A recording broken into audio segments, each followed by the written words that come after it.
Welcome, everybody. I'm Love Coach Scott Thomas, and this is the Zoom version, the complete long version, if you will, of our Saturday Night Alive for the Global Peace Tribe on November 14th, 2020. It's just a short period of time after such a contentious election, and we believe that it's very important for us to bring in as much wisdom as we possibly can. And Deborah and myself both believe that probably about the highest level of wisdom available from human beings comes from our indigenous elders.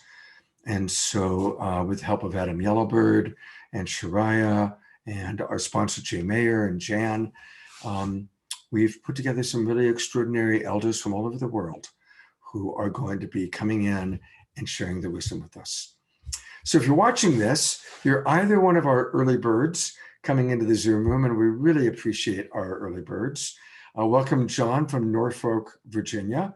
And John's the first person to put into the chat box his name and where he's from. And we're going to periodically ask all of you to do that. So as you're coming in, let us know your name. Let us know where you're from. It's really exciting because we see people from all over the world now. That's pretty exciting. This again is our early Zoom room version of the show. And so we're going to take a brief little break. In 3 minutes or 4 minutes, I'm going to bring on Adam Yellowbird and Jay Mayer, who are going to share with us their inspiration for the show, why they're doing the show, and a little bit of a peek into what we're going to be seeing today. And welcome Heather from Ontario, Jill from Bozeman, of course, our Deborah from Sebastopol, Rachel from Delray Beach, Gabrielle from White Rock, British Columbia. So already we've got people from Montana, Canada, all over joining us. It's really exciting. All right, we'll be back in just 3 minutes with Adam Yellowbird and Jay Mayer.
You're muted, Scott. Thank you. I appreciate that. See, you already helped me, Adam, with the technology. So you were there. We go. Okay, we're partners here. Thank you much.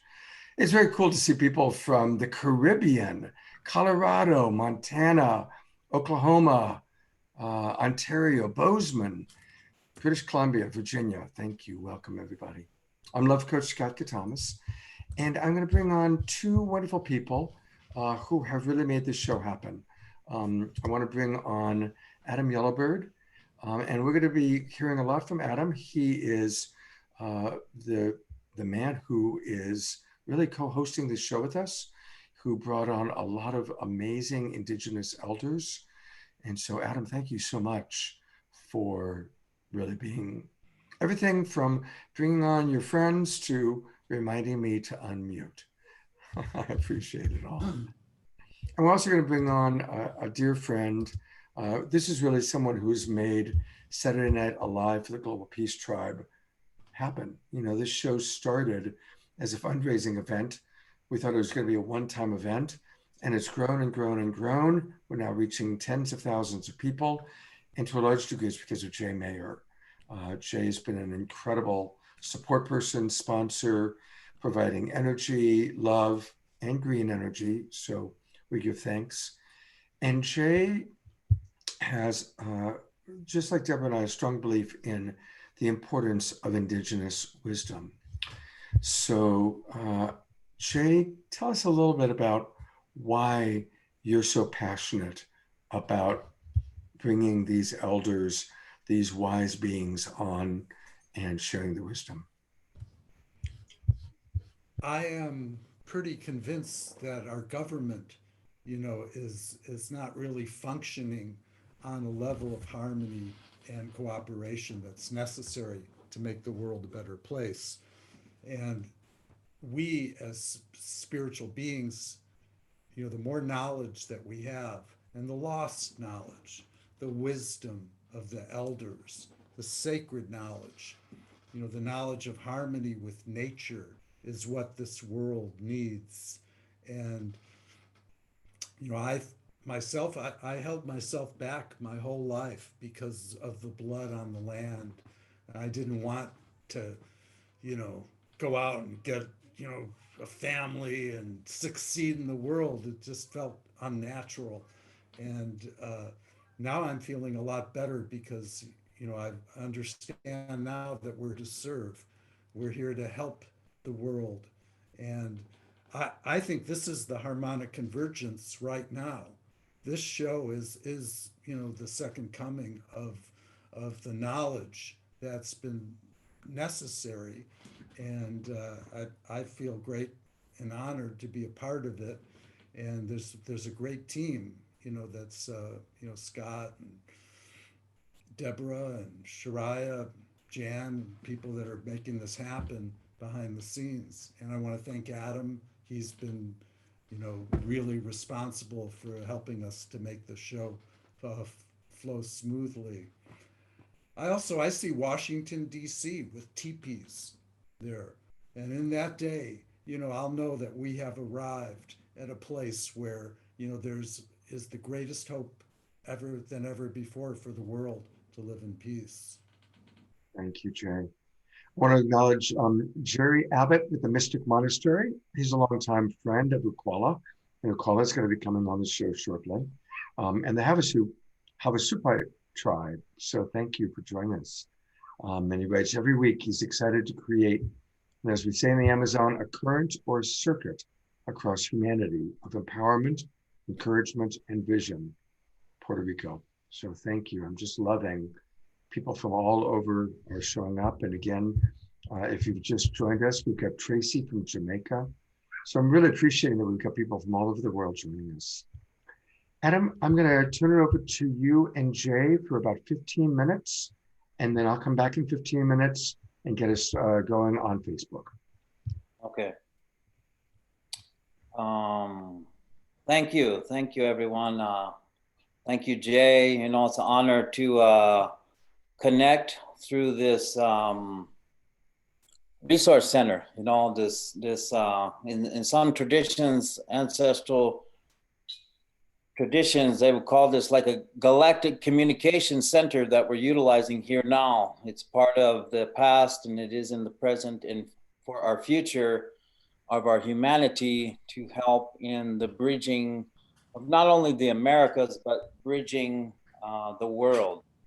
And so it's a true honor to be here with you, Jay, and with each and every one of our hosts, with my elders, you know, and medicine people and those from around the world watching, you know, us here. And, you know, my life's passion's all about the unification process. And in the greatest times of darkness is the opportunity, the greatest opportunities of those of us of the light to shine. We're in a cycle, a 13-day cycle in a Mayan calendar now. We're moving in the Tecolote, the owl, in the owl cycle right now. And in one form, we have opportunity through these dark nights to be able to shine this wisdom and knowledge. And each of us, I think, holds this wisdom and knowledge within inside your resonance and beings. Otherwise, we wouldn't be here. We wouldn't be present to show up for this time. And there's a lot of relations that are here. I can feel it right now too, that are witnessing and vibrating and thinking and will resonate with this, you know, engagement here in agreement that it is our time. This is our world. This is our communication. This is where we have a voice, not only through our mouth, but the unspoken thoughts and words for that encouragement for these future generations to come.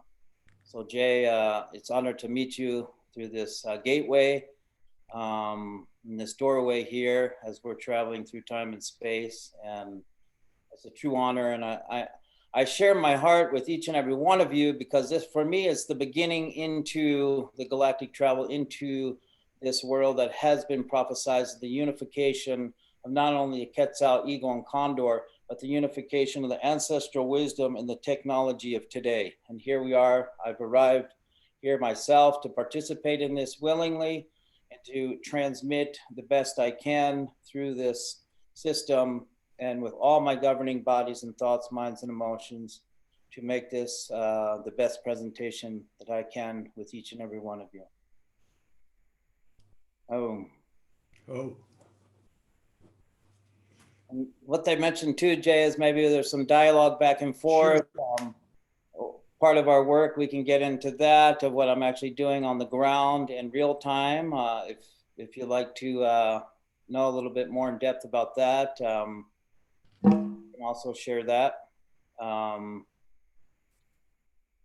know, I think it's time for all of us to change and become instruments of peace in the world. And you know, I'm a big believer in blessing our ancestors. You know, we should bless and honor our ancestors. And the ancestors of this land are the natives that have been here since time began. And I believe that we have a debt that really can never be repaid. But, you know, through right action, you know, we can heal. And through this right action, which comes out through knowledge, where people's hearts are turned, you know, they're turned away from struggle and diversity and strife. But, you know, we move towards, you know, the teachings of the masters. We love one another and we make a difference in each other's lives. So to bring together, you know, these wise leaders and elders and teachers is really, it's just the next step. You know, this is, you know, this is better than Netflix. You know, it's better than watching the news. You know, this is the news. This is the hope for humanity. It's the hope for a better world, is that we can come together with people like this and shows like this and make a worldwide connection and an impact, meaningful impact in each other's lives. So, you know, we can bless our ancestors right now. You know, we can just offer, we can offer the show and everyone watching that everyone here is blessed and that everyone can receive the blessings, meaningful blessings. We call on the ancestors to help us be the best versions of ourselves, to make a difference, and let that difference be meaningful. We could take a moment for peace. Just a moment of stillness for peace.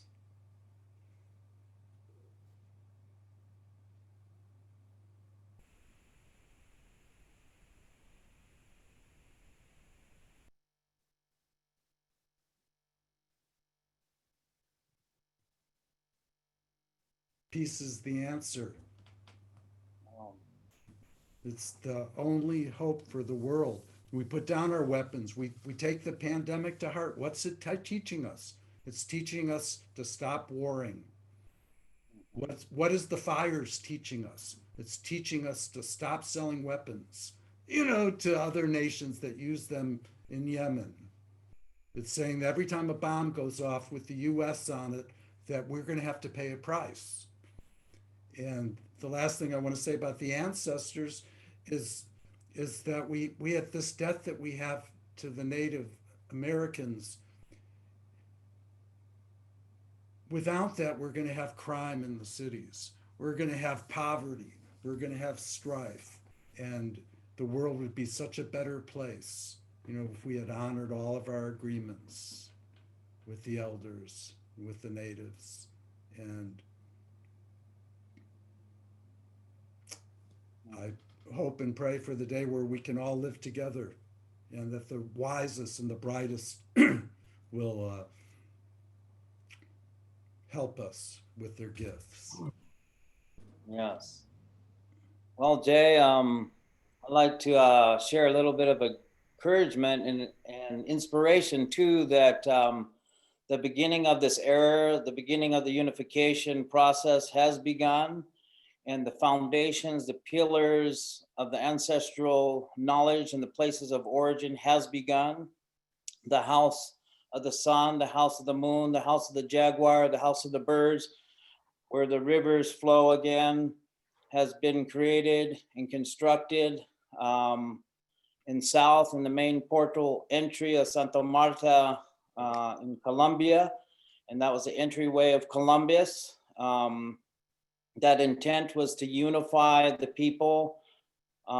There's been many mistakes by all nations, all peoples, but through that corridor in ways that ship returns back to sea, and the holy ancestors of all walks of life and all elders will once again inhabited their own houses of the sun, their own houses of the moon, their own houses of their animals and dialects and wisdom and knowledge.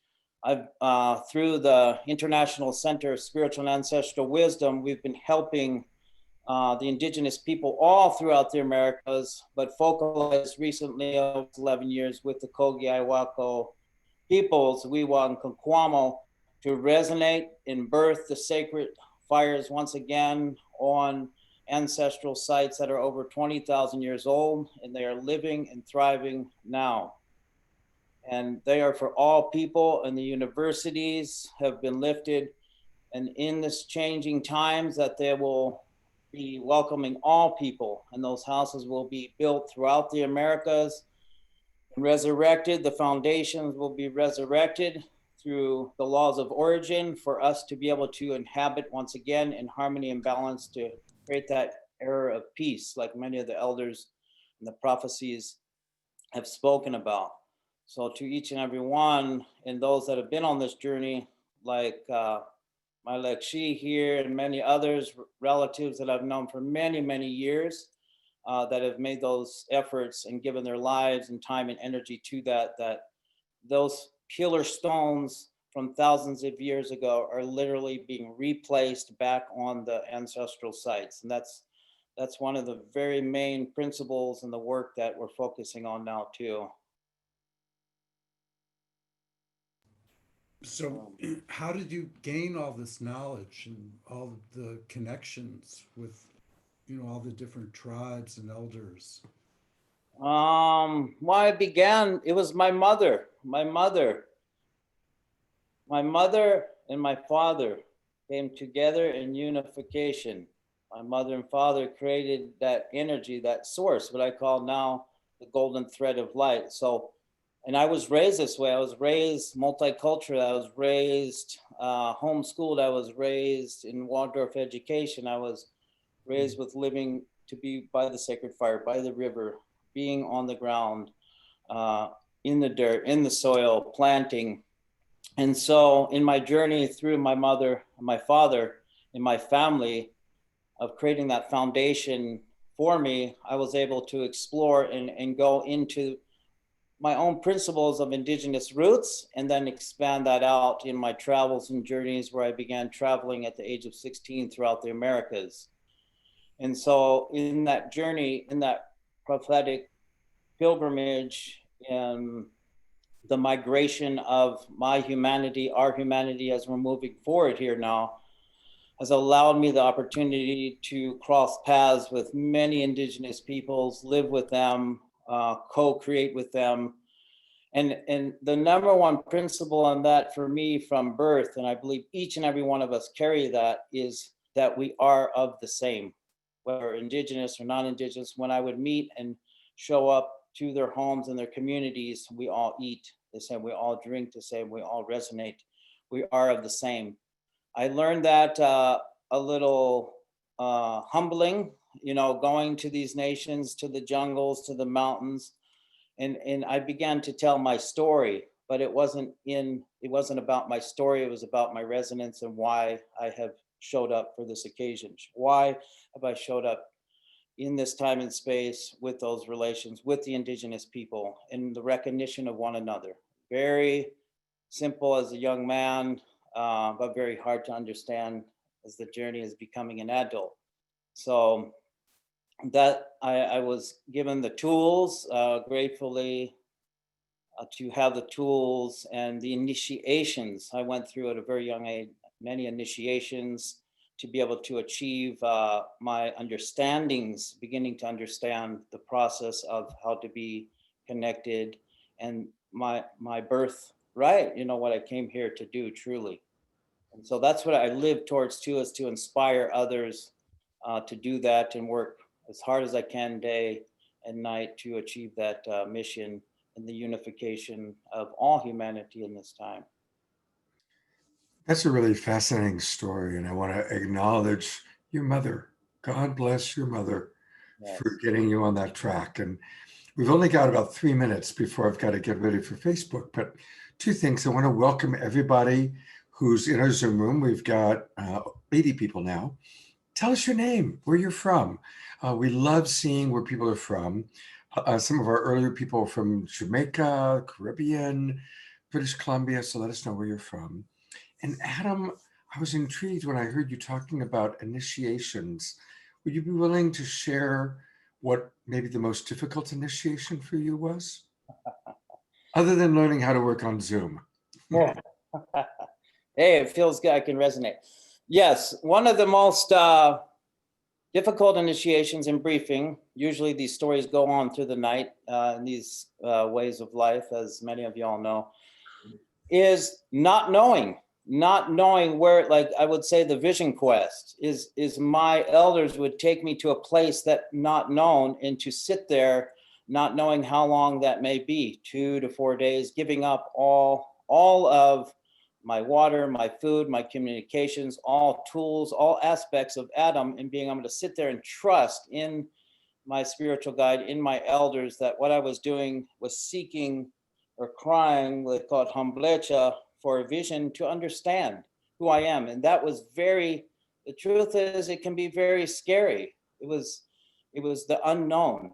And so, these traditions, sometimes we don't ask, we learn through example. And sometimes you're chattering and with no food or water, or with no clothes, but to trust thyself, and to trust your guide, to trust the elders and the holy ones that really have that wisdom and knowledge, to trust your mama, to trust your father, ancestral lineage. And so that's one of the most difficult things that I had as a young man to face How old myself. were you how old were you the first time that you had to do that one? The first time was 20 years old.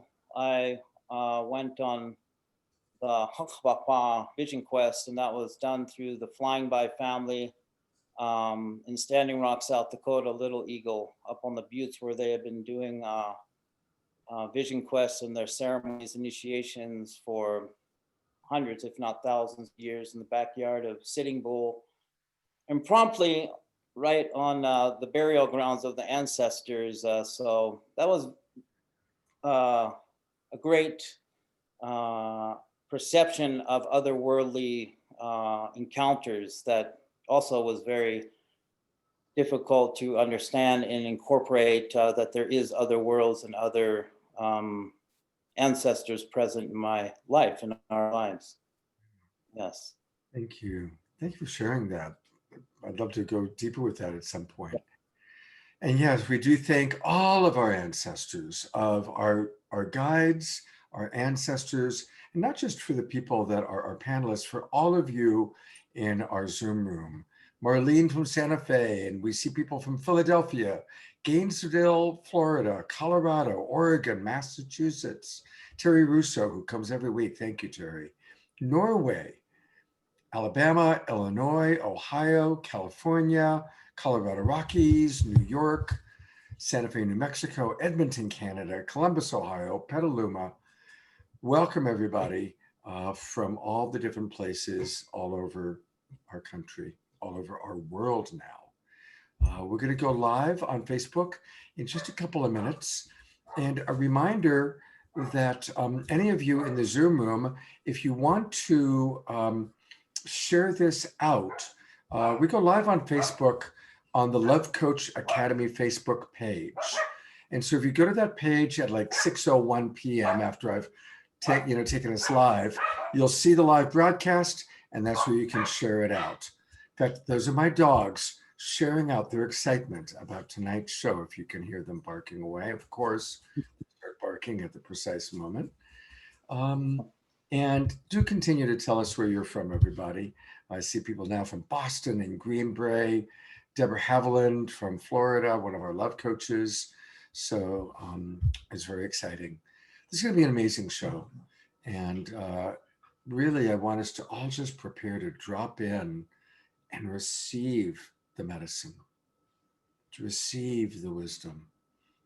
Let's all slow down, not be too focused on our other devices, really give our attention, because this is an opportunity for us to receive wisdom from elders all over the world, not just Native American elders, but we have Indigenous elders coming to us from different parts of the world, in different traditions, and we're really excited about that. So we are just about to go live on Facebook, and I'm reminding my roommate that we need to be quiet, and yes, you're helpful with the dog. Thank you. All right. It's all about to happen, everybody. We're about to go live on Facebook. And again, everybody who came into our Zoom room early, I really appreciate you. We now have 125 people who came into our Zoom room early, and thank you. And continue to let us know where you're from. I see people from Virginia, New York, Idaho, Maryland, Oakland. Welcome, everybody. All right, it's time to go live on Facebook.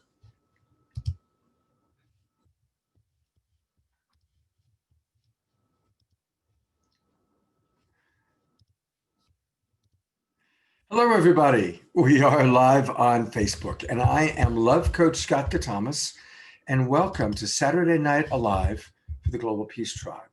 And it's a very special show, and we're glad you're watching. Here we go.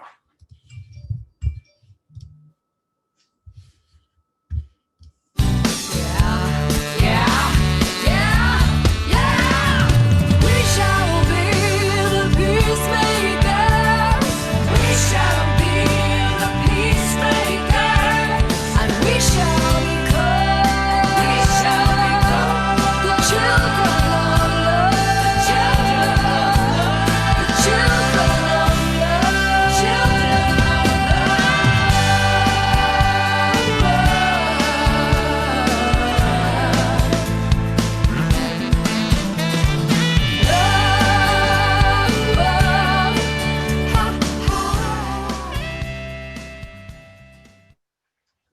I love that song. I gotta say, I love that song. Thank you, Larissa Stowe, for creating the Saturday Night Alive theme song. Well, tonight we have a really beautiful show. We are bringing in elders from many different traditions to share their wisdom with us. And it's going to be a powerful show and an important show. And for those of you who are watching on Facebook, because we're now live on Facebook, and I know a lot of you are watching live via Unify and our other broadcast partners, you can still come into our Zoom room. We've got 150 people right now in the Zoom room, so there's plenty of room for you to come in. And what's nice about being in the Zoom room with us is that way it's easier for us to chat with you, and you come in by registering. You go to globalpeacetribe.com, go to globalpeacetribe.com. It's very easy to register. It takes about 30 seconds. And then we have your email. And once we have your email address, don't worry, we're not going to give it to anybody else. But we'll send you the replay on Monday. So you have not just the replay of tonight's show, but access to all of our previous shows. We've done over 30 shows now on all sorts of amazing topics. You'll also get invitations to all of our new seasons, all of our new shows, all of our new episodes. So definitely, please go to globalpeacetribe.com and join us. And that way you can come into the Zoom room. Also, sometimes after the show, we have community connections time.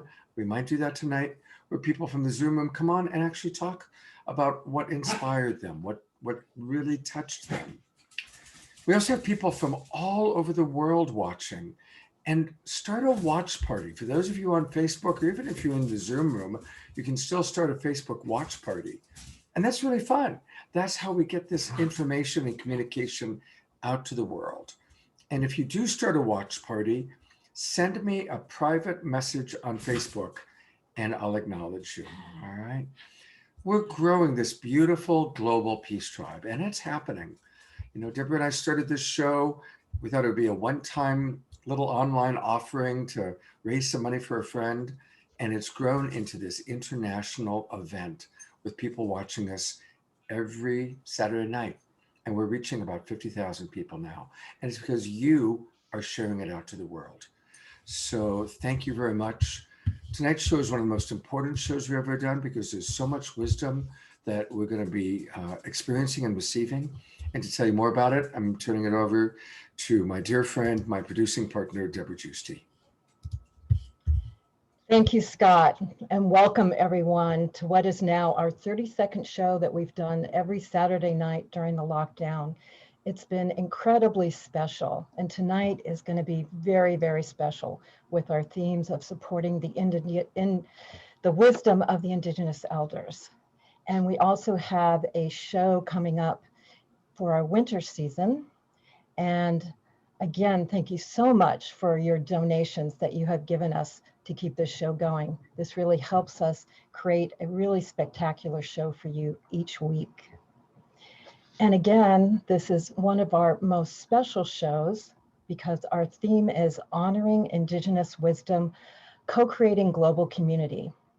And if you've followed our show, you know that tends to be a theme of the Global Peace Tribe. And we found out that a lot of the Indigenous elders, especially at this time, are also coming together and saying this important message. And so we'd love to bring these elders from all over the world to you to say what's really needed for us to hear at this important, unprecedented time in the planet. We're also going to follow up tomorrow and have a Sunday show so we can go even deeper into some of the wisdom of the Indigenous elders, and we'll tell you more about that later. So I'd like to share with you now some of the elders that we have brought on to be on the show. We will be featuring Laura Espinoza Cuadras, and she is the co-founder of the first holistic center in the city. And she has been leading women's circles, tribal dances, and sweat lodges since 1996. And we're happy to have back Chief Phil Lane. He's an enrolled member of the Yatonkan, Dakota, and the Chickasaw Nations, and is an internationally recognized leader in the nation. We're also going to have Calixto Suarez. She is the wisdom of the Arhuaco people. She's a Arhuaco Indian in the area of Sierra Nevada. What matters most to her is that lands are healthy, water is pure, and the wind is free. We will also have Patricio Dominguez. He's a spiritual guide. His mission is to connect people to the natural and spiritual world and to bridge the wisdom of the ancient ones of the world today. We are going to have Uqualla. He's a member of the Havasupai tribe, and he's recognized as a ceremonial entity, spiritual advisor to unions, births, blessings, and healings. We are also blessed to have Chase Iron Eyes. He's with the Lakota People's Project. He led counsel for the Lakota Law Project. He was really prominent in Standing Rock and much of the civil rights of Native Americans. And we're thrilled to have Adam DeArmon Yellowbird with us, who helped us co-produce the show. He is an associate producer, and he's worked for the last 20 years with Indigenous elders around the world to bring the past with the future through public events, conferences, and personal exchange. We are going to also have some incredible musicians. We're going to have Joan Shenandoah. She is America's most celebrated and critically acclaimed Native American. She is a Grammy winner of over 40 musical awards for her 18 recordings. And we're bringing back Sister Stone, who we love, and we're bringing her back because she has such a love for Native life, living, and wisdom, and that comes through her music so beautifully. So we're so happy to have her back. And we'll also experience some fancy dance with Kevin Locke. So we invite you to invite your friends to come join us still tonight on Zoom, post in the chat room, share the link, and we're going to send you the replay right after this on Monday if you've registered with us. And this time we are going to be having the green love in the GoFundMe that comes out go back out to the Native community. So we are going to be funding the International Center for Spiritual and Ancestral Wisdom, which Adam runs, and we'll talk more about that, but that is definitely to spearhead and dedicate preserving ancient wisdom and traditions of the indigenous cultures. And we are going to be posting that link in the chat room so you can directly send your green love energy to that organization, and that will go out to the indigenous people. And now I want to introduce our co-host, Adam Yellowbird. He's an amazing being, and for the last 20 years, he's worked with Indigenous elders all around the world. He was born a medicine man. He received training and spiritual initiations from Indigenous elders during his whole life, which includes, but not limited to, the Lakota, the Hopi, the Havasupai, the Cherokee, Koji, Arhuaco, Mayan, and the list goes on.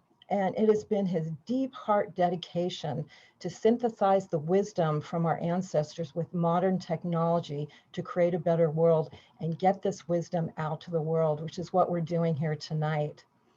And so we're so happy that he has brought incredible people to this show and has helped us produce this show. And so we are going to invite him. And also want to honor, before I do that, another important person for this show, Jay, Mayor, and Light Touch, who made this show possible. It was his brainchild to do this theme, and us all working together with Tereya Dharma and Jan Kaplan is how this wonderful show was created for you. So I want to honor them as well. And now I want to bring on Adam to say a little bit more about this show and introduce our first musician and ceremonialist that's coming on. Thank you, Adam, for being with us and all your incredible work for helping us do this show. Yes. Oh, good evening, good morning to all my relatives around the world right now. It's a great honor to be here. The heart of the heavens, the heart of the Mother Earth, and to each and every one of your hearts here this evening or morning time where you may reside. It was many, many years ago, the elders had spoke about this time that we're living in, the transformation, the prophecies, all of the things that would transpire to lead us to this time.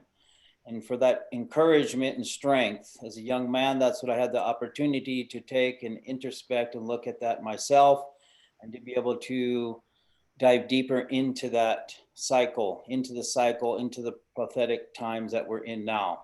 And what I'd like to say in the beginning of this show, that this is the greatest time for each and every one of us to live in. This is what we came here for, to watch the transformational times, uniting the ancient wisdom and the technology of today in through your hearts, mind, bodies, and spirits. And so through that calling forth, and the transmissions vibrationally, that we may be able to receive not only the things that are being spoken here, but receive vibrations from these elders and each of the wisdom keepers and the musicians that are here, and all that led us to this point in time. So my main efforts and works is to be in harmony and stay in tune with the natural world, with the earth, air, fire, and water, and do my very best to stay in harmony and in balance with the laws of origin that have been here from time immemorial in this planet, and that has been resonant with each and every one of us that is listening here today. And it's just a great honor to be a part of carrying the knowledge of our ancestors, of the elders. That's basically what I'm doing, and holding that container and safeguard for the future generations. And so that's been our efforts here. I'd like to also introduce here, we'll be sharing more about what I've been doing and how our efforts through the International Center of Spiritual and Ancestral Wisdom and what we do throughout the Americas and around the world. But I feel the way that we do things around the sacred fire, in which, as illuminated as this computer may be, we have the sacred fire going day and night outside here. So with great respect to our ancestors, with great respect to our holy men and holy women, and to our spiritual guides and leaders, I would like to ask my elder here, Uqualla, to bring that forth, to invoke and to call forth the opening of this new gateway, this new doorway, this new vibration of the unification of the technology and ancestral wisdom. We'd like to welcome you. I've known Uqualla for many, many, many years, over 23 years, I do believe, and we met exactly at that point around the sacred fire, sharing and learning the wisdom. Uqualla, from my heart to your heart, all my blessings and love and gratitude. Please help us and guide us to open this show and this transmission.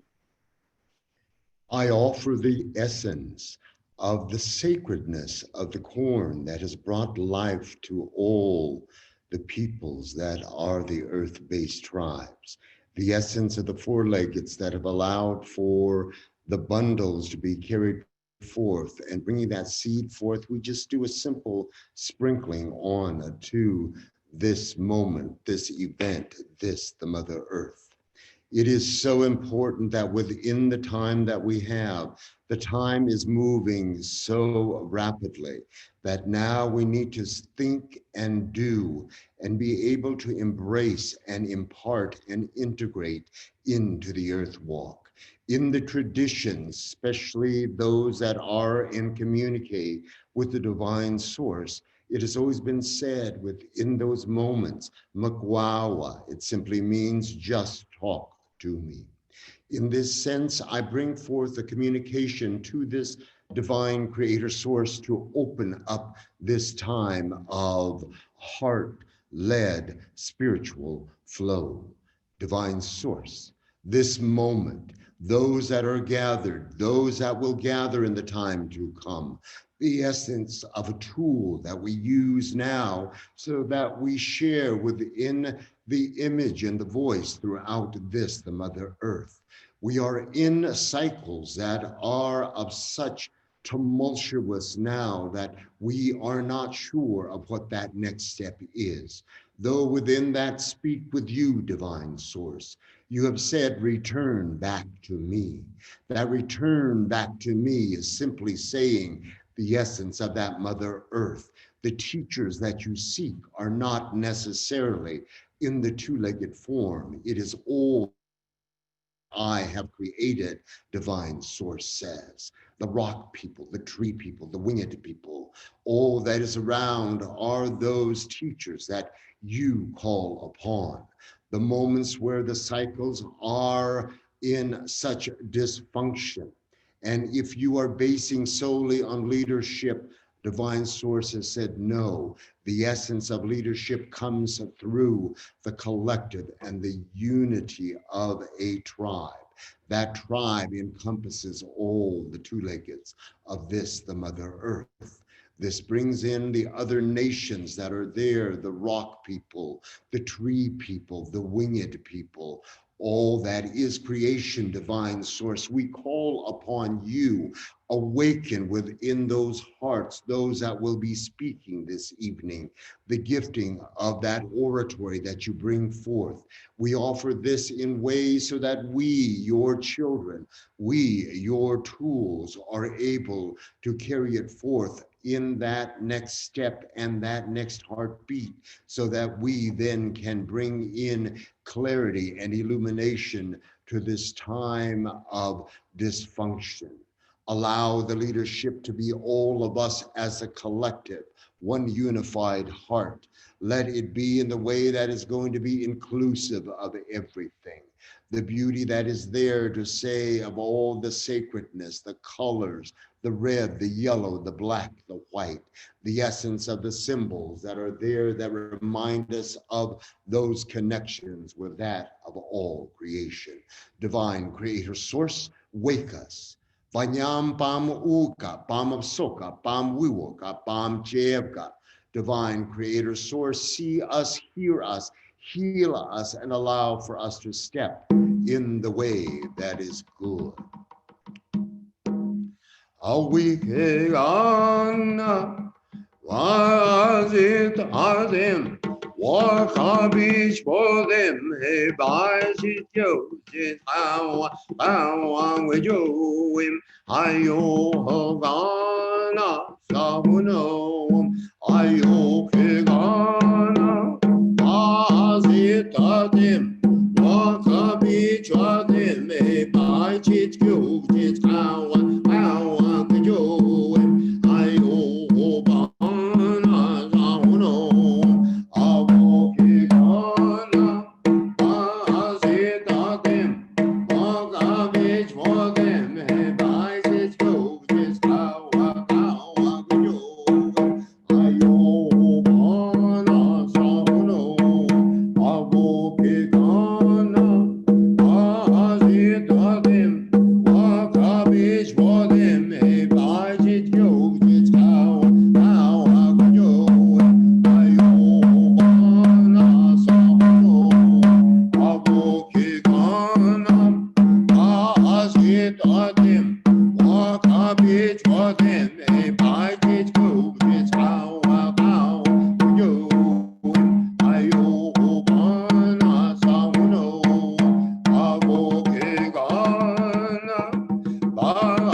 Wanyam pam uka, pam soka, pam wiwoka.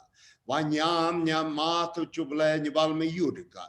Mahano balma vaka pam tasnunume nyibaki chimja nyupaka bavo. Divine creator source, in this time that we are in the need of light, come in through all that you created. We your tools, so that we may then now from this point on walk in the way that is good as one unified, complete tribe throughout all that is of creation. Many, many blessings.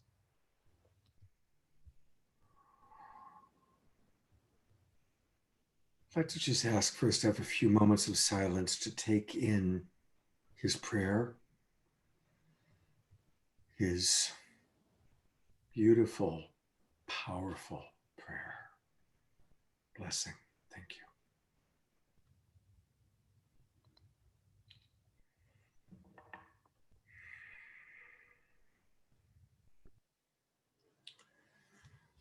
One of the goals of Saturday Night Alive is to introduce you, our audience, to important voices. And certainly all of these elders have a lot of wisdom. And so we want to encourage you to write down the websites, visit them, visit the websites, learn more. And who we just heard from, Uqualla, you can find him at uqualla.com, UQUALLA.com. Again, he's a medicine man, intuitive lecturer, facilitator, ceremonial, a life coach, clearly a wisdom keeper. And yes, I do like it. Uqualla, thank you so much for blessing us with your presence and getting us off to such a beautiful start. Thank you. When we did our first Indigenous Elders show, we had the pleasure of meeting Chief Phil Lane, and we wanted to ask him to come back, and he very graciously has done so. And Phil has some very important messages for us. So Phil, welcome back to the show. It's really good to have you with us. Yes. Thank you so much, Scott. Midakiepi, my very, very beloved members of our human family, past, present, future. I want to extend a very warm and loving handshake and embrace to each and every one of you. I want to thank my dear brother, Uqualla, who always inspires my soul to deeper spiritual understanding. My dear brother, thank you. And thank you for standing so many days at Standing Rock, dancing so many days. Even when you were by yourself, you never stopped to dance. I thank you so much. And Toshka Adam, thank you. Thank you so much. You have truly helped weave this incredible tapestry, this now unfolding of the union of the condor, the quetzal, and the eagle. On June 20th, 2020, at 5:44 p.m. PDT, a spiritual impulse was felt across the Americas during World Unity Week,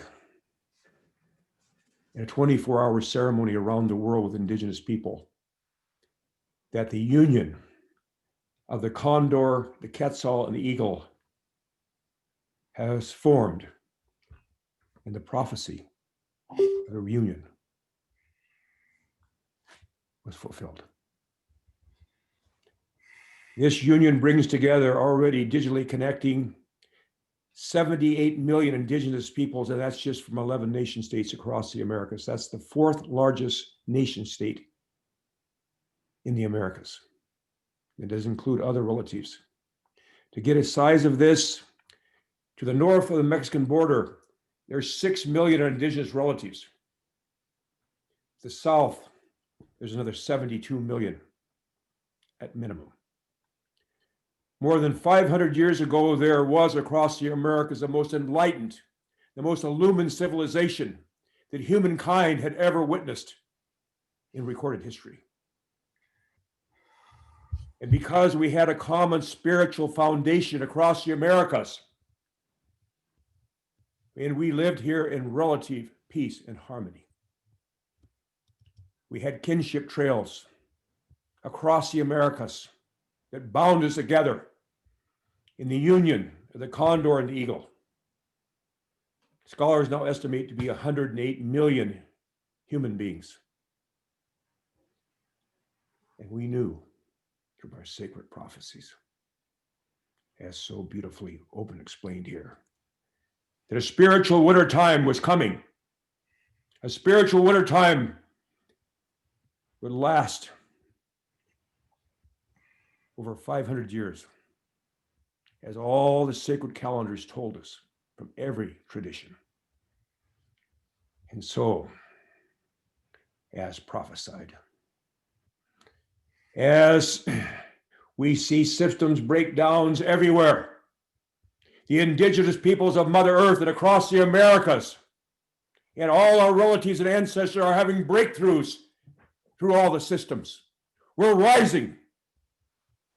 We're rising because we can only make the path visible by walking it.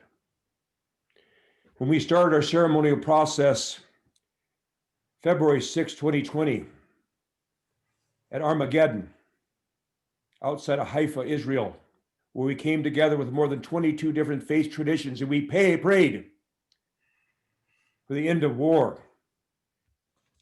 Because we have our interpretation of those 4 horsemen from our own sacred prophecies that are very different. We knew the time was coming. And we also knew, even though there was going to be an equinox, which we had prayers across the hemisphere, 8 hours we connected, praying. And then again in June, over 24 hours. We knew from the beginning that where the time would be, somehow intuitively, would be December 21st, 2020, would be something very special. As we went through Peace Month, all the peace activities, but then it became so urgent, and we knew we needed to go down to Chickasaw Nation territory to Trail of Tears on November 2nd to begin praying for forgiveness and gratitude for all that's happened to us.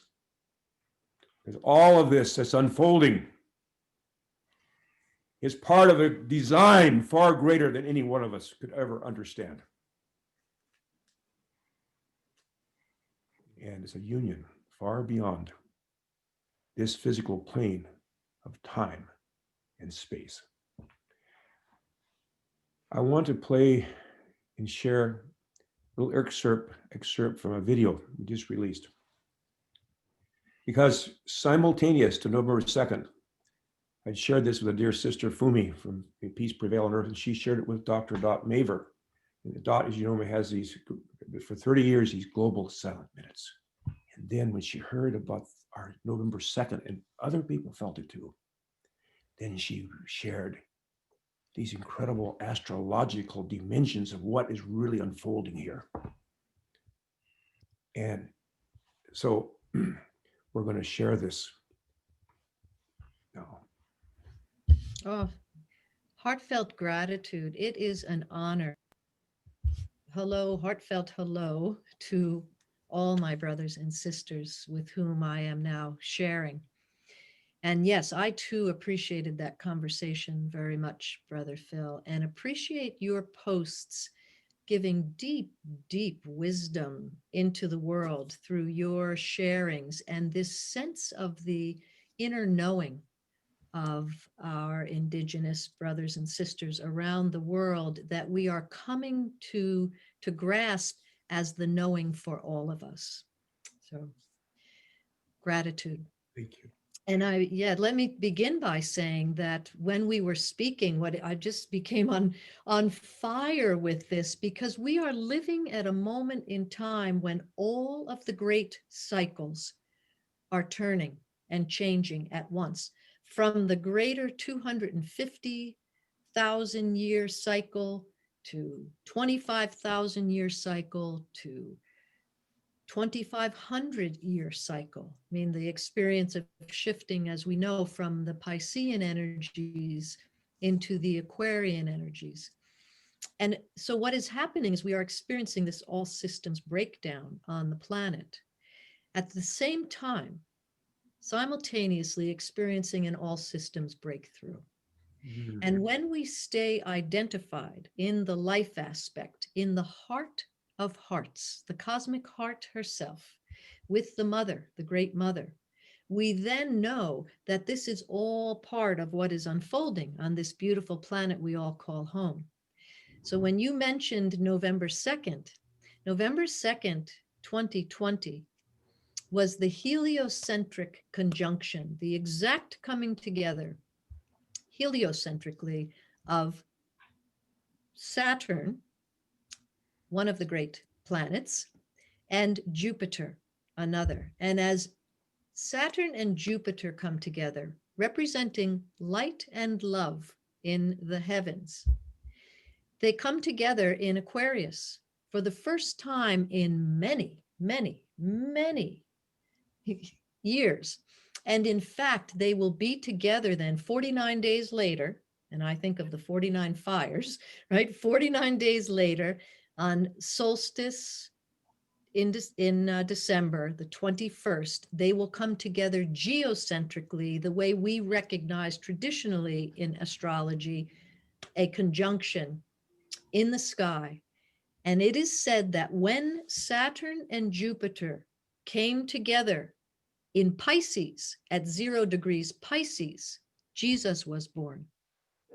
And when Saturn and Jupiter came together at 0 degrees Taurus, way back, it was the Buddha.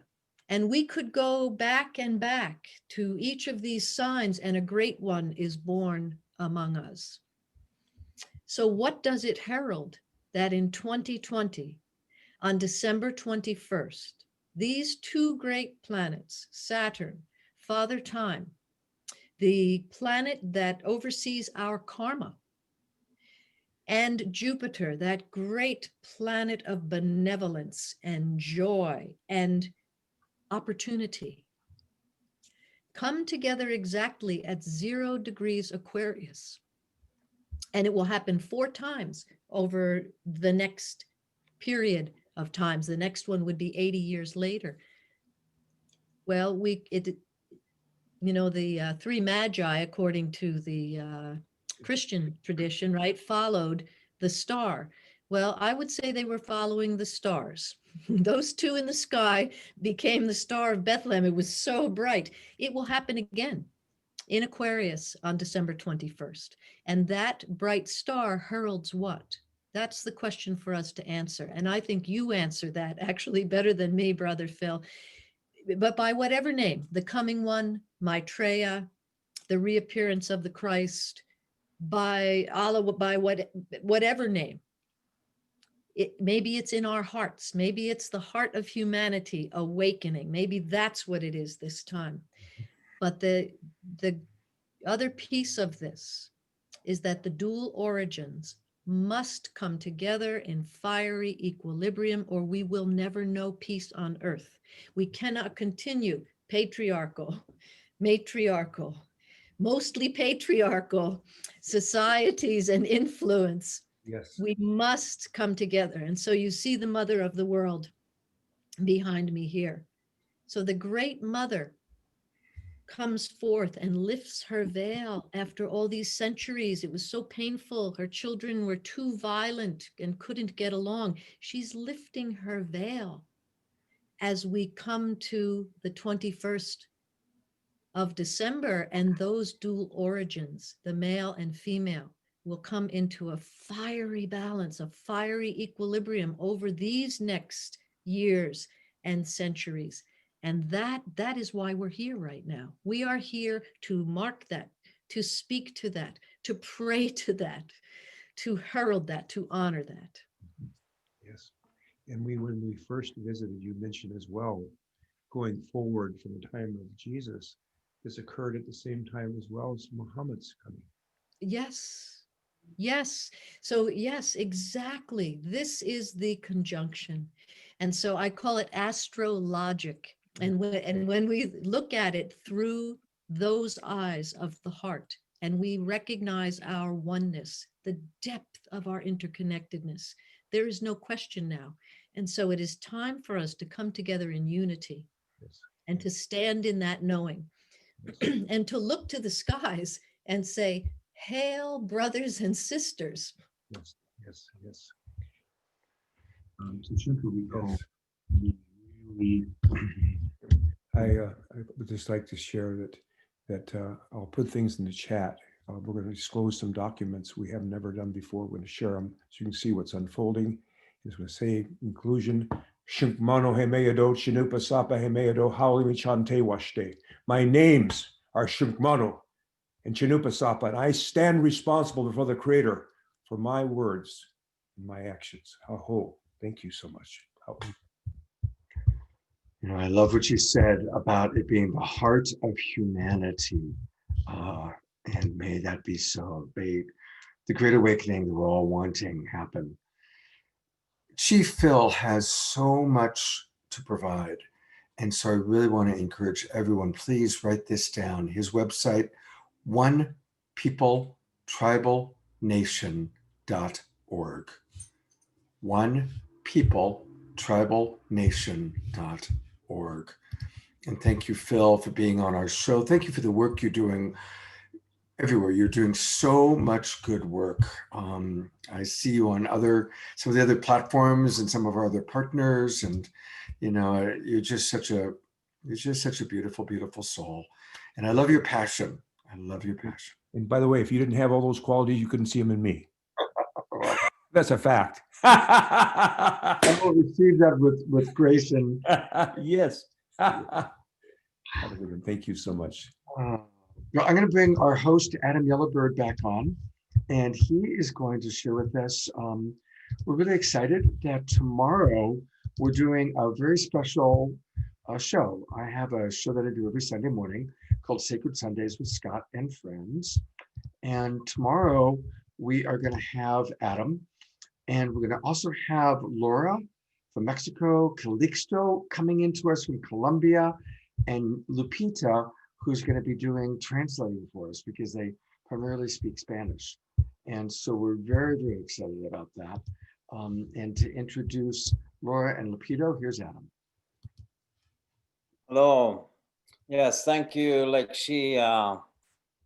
for that wisdom. What you were sharing brought a lot of tears and emotions up for me, because we have arrived at this time, and like she was sharing, this is the pinnacle point for us all and why we've arrived.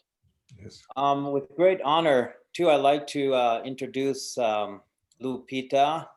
She's my adopted sister from Mexico. We've been together for, I'm sure, over 20 years now, and learning and growing together, fasting together, dancing together, working on an international multicultural earth dance in Mexico, along with our great elder and grandmother, Laura, and which is also adopted family member of mine. And it's just such an honor to be working with her. I wouldn't be where I'm at today without walking by your side, Lupita and Laura, in many, many, many, many years and many experiences.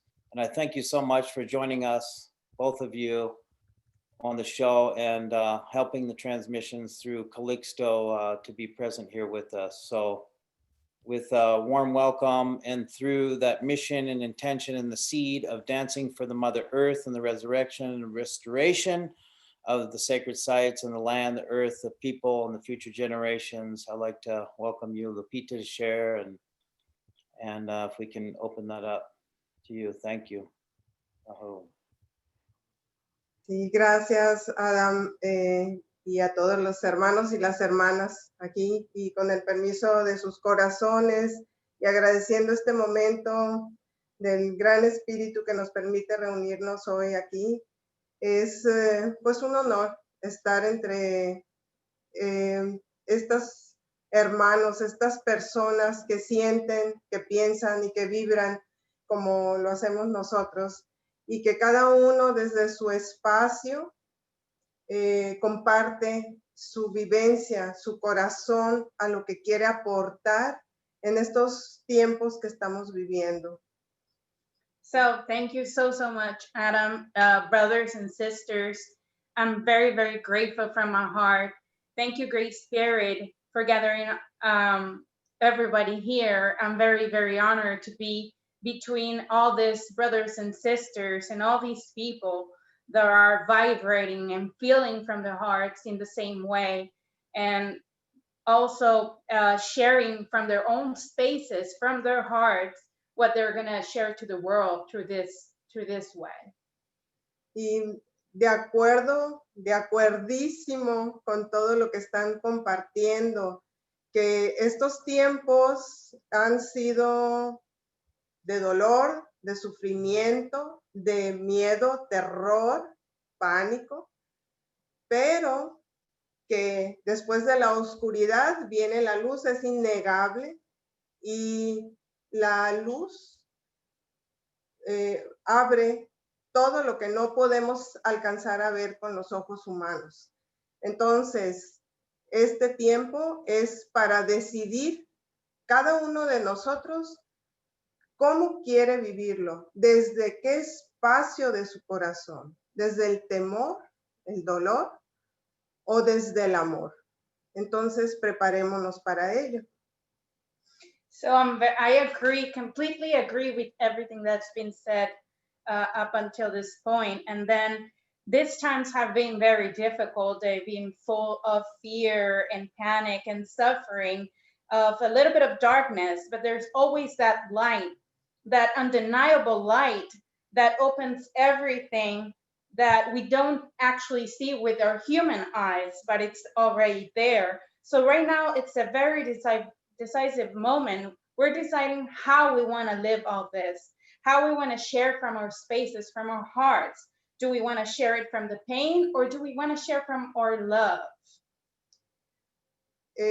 Hoy, este momento, como dice Adam, es el momento de unir a la humanidad con la tecnología. Muchos temen a la tecnología, pero es maravilloso poder estar comunicándonos desde cada quien en su lugar, y quizá en estos momentos no podemos viajar, no podemos reunirnos, abrazarnos, pero la energía del amor está presente, el espíritu es, no importa la carne, no importa la materia, no importa el tiempo, el espacio, somos.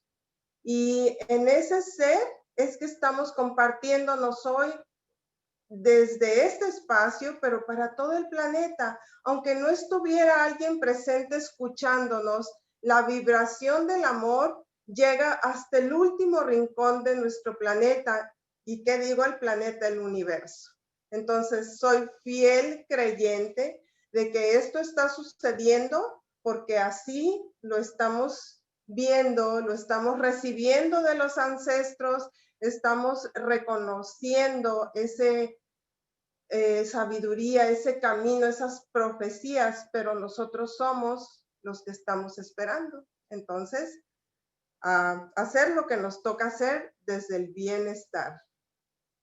So today, it's the moment, just as Adam said right now, where we unite. We unite the whole humanity with the technology, because it's so wonderful nowadays that we cannot travel sometimes, we cannot see each other, we cannot hug each other, but through this way, we can communicate with each other. And there's that energy of love that spirit is, that connects us to each other. And even though there's no time, there's no material, there's no space when we talk about spirit, it wouldn't matter if we were all here together or not. The vibration of that love, spirit will carry it out everywhere. And also, I'm a believer that all of this is happening, so we are those we've been waiting for. So we're here sharing or wisdom or path or love. Y con amor, con saber exactamente qué queremos hacer, desde el pensar, el hablar, el actuar, en esa integridad es lo que podemos aportar al universo. Entonces, aquí estamos. So with love, knowing what we want to give, how we think, how we talk, how we act, how we align, that's the integrity that we're going to share to the world. So that's my message for you guys today. And again, inviting everybody tomorrow, Sunday at 10 a.m. Please come. Laura, grandmother Laura, and also Calixto will be sharing more wisdom from their own people and sharing their knowledge to all of us through this marvelous platform. Thank you very much. Oh, thank you both so much. I'm really looking forward to tomorrow morning. So please, everybody, join us at 10 o'clock a.m. Pacific time for a very powerful opportunity to really learn much more from Laura. And for anybody who wants to write this down, a good way to reach her, to get more input from her, ICSAW.com is Adam Yellowbird's organization. We're going to be talking a lot about that tonight. That's our organization we're supporting.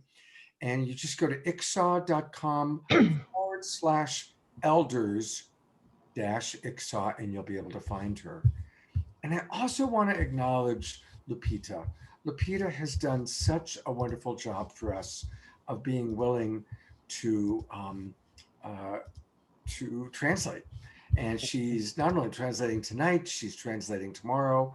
And she's also been working with Shariah and myself for the past several days, passing messages on back and forth. So thank you so much, Lupita. And you can also get more information from her by going to that same place, ICSAW.com/elders-ICSAW. Lupita, you are such a gem. Thank you so much. Thank you. And now I'm turning it back over to my partner, Deborah, to introduce some very special music. Thank you, Scott. And yes, these messages have been so incredible. Thank you all.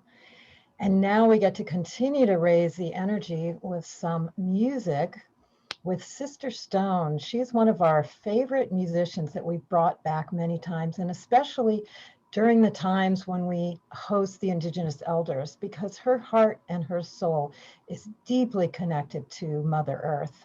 She lives her life in the earth, close to the earth, and her music comes out with that incredible vibration of the love for it. And she's also an amazing musician that we just love. So thank you, Sister Stone, for coming back with us and sharing your heart and your soul during this special show tonight. Thank you.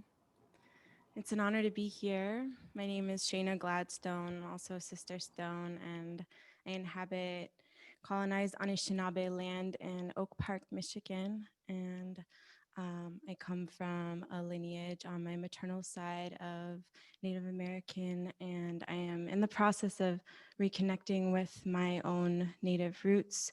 And also I come from a Welsh lineage and Russian, Ashkenazi Jewish. And yeah, I believe so strongly in the power of understanding where we come from. And, you know, where we come from is our belonging and our innate belonging as well to this earth. And so much of what I continue to want to share with the world is how to be in reciprocal relationship with the web of life, with all of life, with our bodies, with our hearts, with our minds, with Creator, and with this earth. And so through my music, I continuously ask, how can I be a vessel? How can I be of use to this world, to make use of this meat body that I'm here with, to be of service in all the ways that I do that. And I think I'm the youngest here, and it feels like such an honor to be with all of you. And I'm touched by all of the wisdom, the depth, and just awareness here of all that we are coming into, and the breakthroughs and the breakdowns of the world right now. And that, you know, being here to continue to uplift all Native and ancient ancestral traditions in any way possible to those who carry this wisdom of the deepest reciprocal relationship with the earth possible, to know how we can live our lives as an offering. And this is something that I, you know, am continuously learning and practicing on my own, and helping others to learn, to how do we live our lives as a thank you every day, you know, in every way and shape and form. And so I am going to be sharing with you a song about water, and it's actually a song to water. So the way that I've learned to pray with water is to talk to it. And so I invite you all to have your water present with you during this song. And it's also, I'm a hip hop and soul artist, so it's also really fun and groovy. So I hope that you enjoy getting a little dancey and funky as well, because we all love that. We got to have fun and celebrate and pray at the same time. So yes, here we go.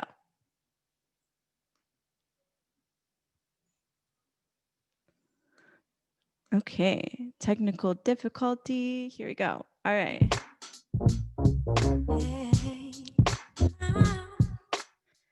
Hey, you that grows, you that flows, how you are in me, how you are in all living things. Teach me how to nourish, how you let life flourish, how you're deep and how you're vast, how you move so slow and fast, how you find your way into the smallest, darkest place. Teach me how to pray, how to move like you with grace. Water is life. Whoa, water is life. Water is life. Whoa, water is life. Yo, I watch you water in the way that you move. So pure, so clean. It's you, it's so true.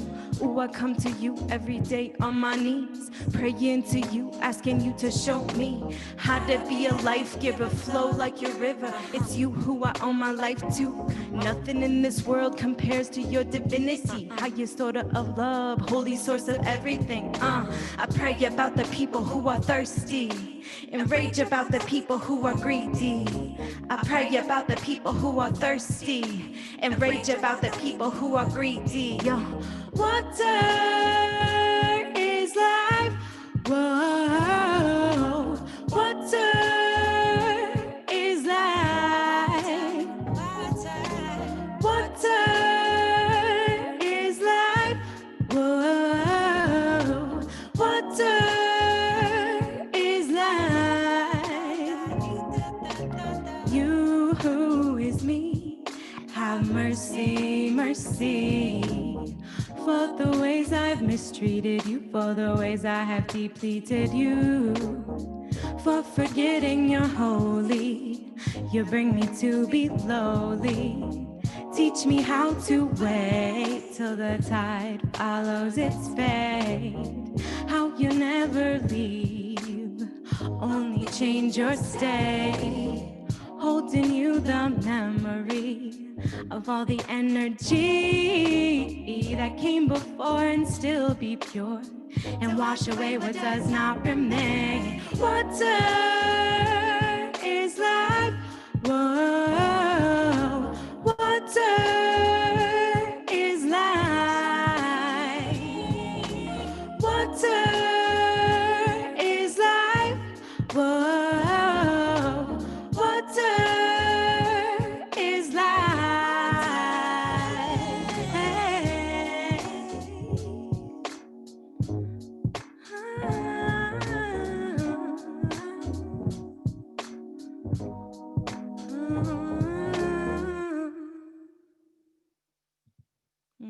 Thank you.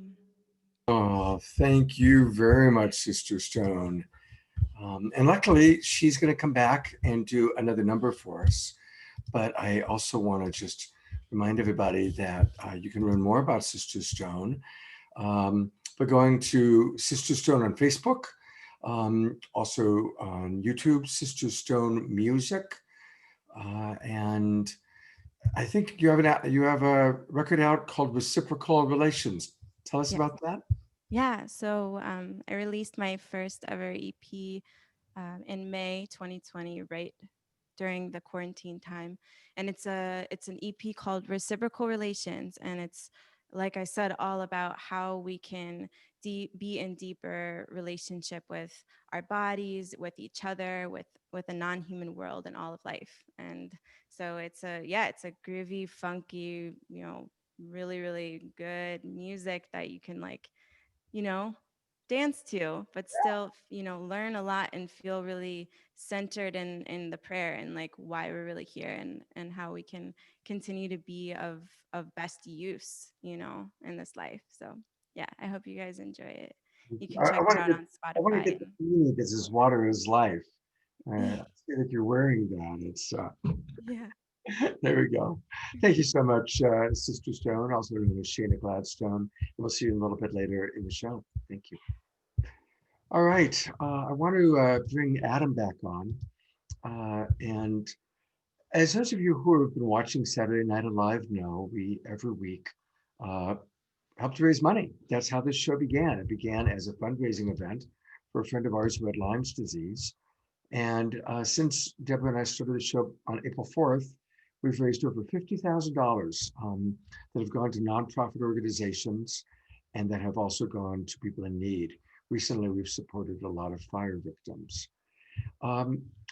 We're doing something different now, and that is we're going to ask people to support directly, to give their money directly to our organization or our individuals. And tonight, we are honoring and celebrating the wonderful work that ICSAW and his people do. It's the International Center for Spiritual and Ancestral Wisdom. And Adam is who's brought these elders together. He's helping to get their work out there. So please, we're going to ask all of you to go to ICSAW.com/contribute. That's ICSAW, ICSAW.com/contribute.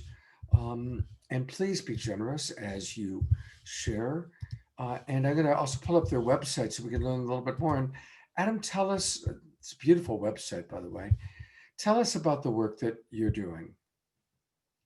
Well, it's came through birth, right? Again, I want to honor my mother. I want to honor my father. I want to honor the grandmothers, and I want to honor the grandfathers. And I want to honor our most holy, our children and the youth today. My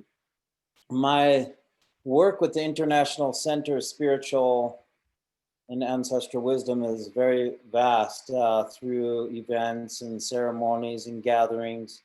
But the most intimate work that I'm doing to date is in the restoration of the systems and the governing bodies of the spirituals and the material plane, unifying the spiritual and material worlds. And how may that be? How can that take place?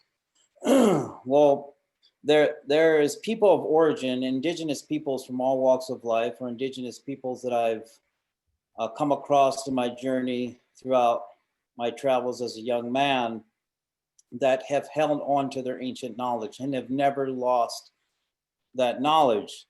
So through the International Center of Spiritual and Ancestral Wisdom, we have created this intercultural exchange amongst many nations and peoples all throughout the Americas and around the world.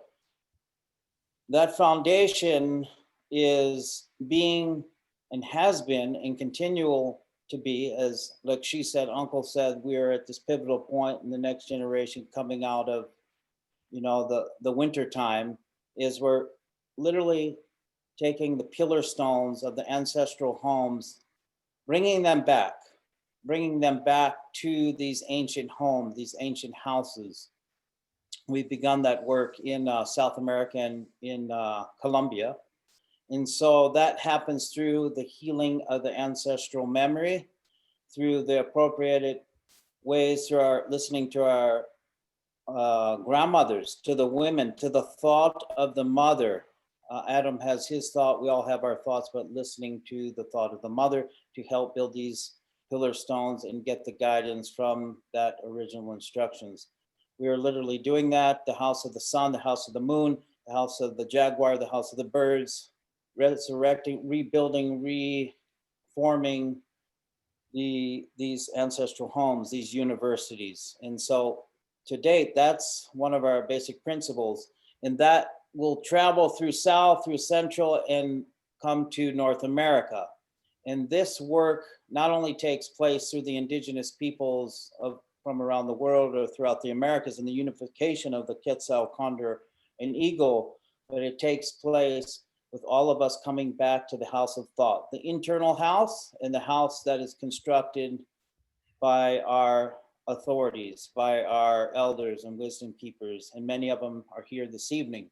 And so literally I've spent my life on the ground, in the dirt, in the rivers, in the jungles, around the mountains, traveling with the guidance side by side, literally sometimes carrying the elders on my back or them carrying me on their back to come to these places of understanding of the life's mission, what we were to do in this time in preparation for the time we are at now. So our efforts is doing that and sharing that. And so it has happened. The restoration of these ancestral sites are completed, and we're building on. That would reside outside of Santa Marta in Colombia. The House of the Sun, the House of the Moon, the 4 central fires have been built. And now they're going onward to now share that process through the laws of origin, the systems, in collaboration with the internal governing bodies and the systems, internal systems and external, where we have government, the appropriated government, and the authorities united. So as we see here in the days at hand, we see the uprise of governments and systems. Now the true authorities and governing bodies are to work together with the spiritual guides and elders from around the world. And they have been meeting, and now's the time where they've come out and will be coming out. And that's one of the duties, is to help safeguard and hold that container through the International Center of Spiritual and Ancestral Wisdom, along with many of the elders and guides, to help hold that container so that we can do that, so we can help rebuild the foundation and get the guidance of our grandmothers. At this point, we change his story into her story. So we birth her story and we begin to listen and grow. Thank you so much, Adam. And everybody, let's please be very, very generous in supporting ICSAW. That's ICSAW.com/contribute.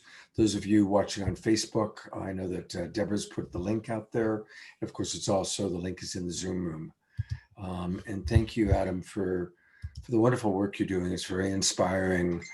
And again, you and all the people that are in this show are just really living lives in a very sacred way. It's very, very inspiring. And I think now you're going to introduce another elder to us. You're going to introduce us to Patricio. Yes, Patricio Dominguez is one of my great teachers, one of my great elders.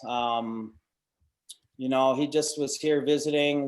We spent many, many years working together. We first met in 1999 when I was on one of my pilgrimages traveling through the Americas, and ended up at a very holy gathering of indigenous elders from around the Americas, unifying, called forth by a great Mayan priest from Central America. And I met Patricio there, and that began our work together and continued as allies to this date.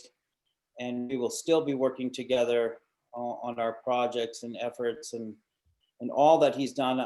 He's one of the greatest men, not only here in the physical planes, but in the spiritual planes, to share the navigation pieces, how we can become better human beings and spiritual beings in that unification process that expanded way beyond of our understanding, not just the Americas, but throughout the world. So I just really am honored, and I would like to have you share, Patricio, as the great man that you are, and father and spiritual guide to so many of people, and the efforts that you've lived and contributed to this world. I want to thank you and welcome you. Good evening, everyone. There's so much I could share with you, but time will not allow, so I'm going to cut to the chase. First, I have to introduce myself. I belong to the Piro Manso Tiwa tribe. It is the southernmost Pueblo tribe in North America. As we are at the edge of the United States along the Rio Grande River. The Rio Grande River is our homeland forever. We have lived up and down the Rio Grande River from Colorado all the way to Mexico. And the only thing I think we've changed is which side of the river we've lived on. My tribe is, in fact, on the same side of the river as I live now. I moved to Albuquerque with my family many, many years ago. I think it was 1963 or somewhere at that time. Okay, enough for the introduction, but let's get to the real serious business of talking about what we're doing. Many years ago, I met a Mayan high priest named Alejandro Cerrillo Perez. And as you know, the Maya are called the timekeepers. And they are called that because that is their job. They are supposed to keep track of time. The Maya developed 13 calendars to track time. They took their job quite seriously. Every tribe in the beginning was assigned some kind of assignment. The Hopi were assigned to be the wisdom keepers. Other tribes were assigned to be the keepers of hunting knowledge. Others were assigned many things. But at the time of the end of the age, all of the tribes were supposed to come together and put their knowledge together to do a prayer to close the old age and open up a new age. And the quality of the new age was going to be dependent on the quality of the prayers that were done at that gathering to close the age and open the age. So 300 elders were called from throughout the Americas to do this work. And we did as good a job as we possibly could, considering all the obstacles that were in the way. Back in the day when we had to do this thousands of years ago, before to open and close another age, we didn't have the borders and we didn't have the governments getting in our way. So it was really quite the challenge to bring all the elders together to say these prayers. But there's a key part of this that I need to bring to your attention. One of the key components that we tried to keep in our mind as we were bringing the people together was no people would be left behind. And that meant no tribe would be left behind. So we tried really, really hard to contact every tribe we could and make arrangements for their presence at the prayers of the opening and closing of the age. I wish I could say we succeeded in doing that, but we didn't. But we did something very, very special, and we did what we could. But there is something that I need to bring to the attention right now that probably did not occur to us at that time. The work that we did at that time was done under the name of the Confederation of Indigenous Elders and Priests of America.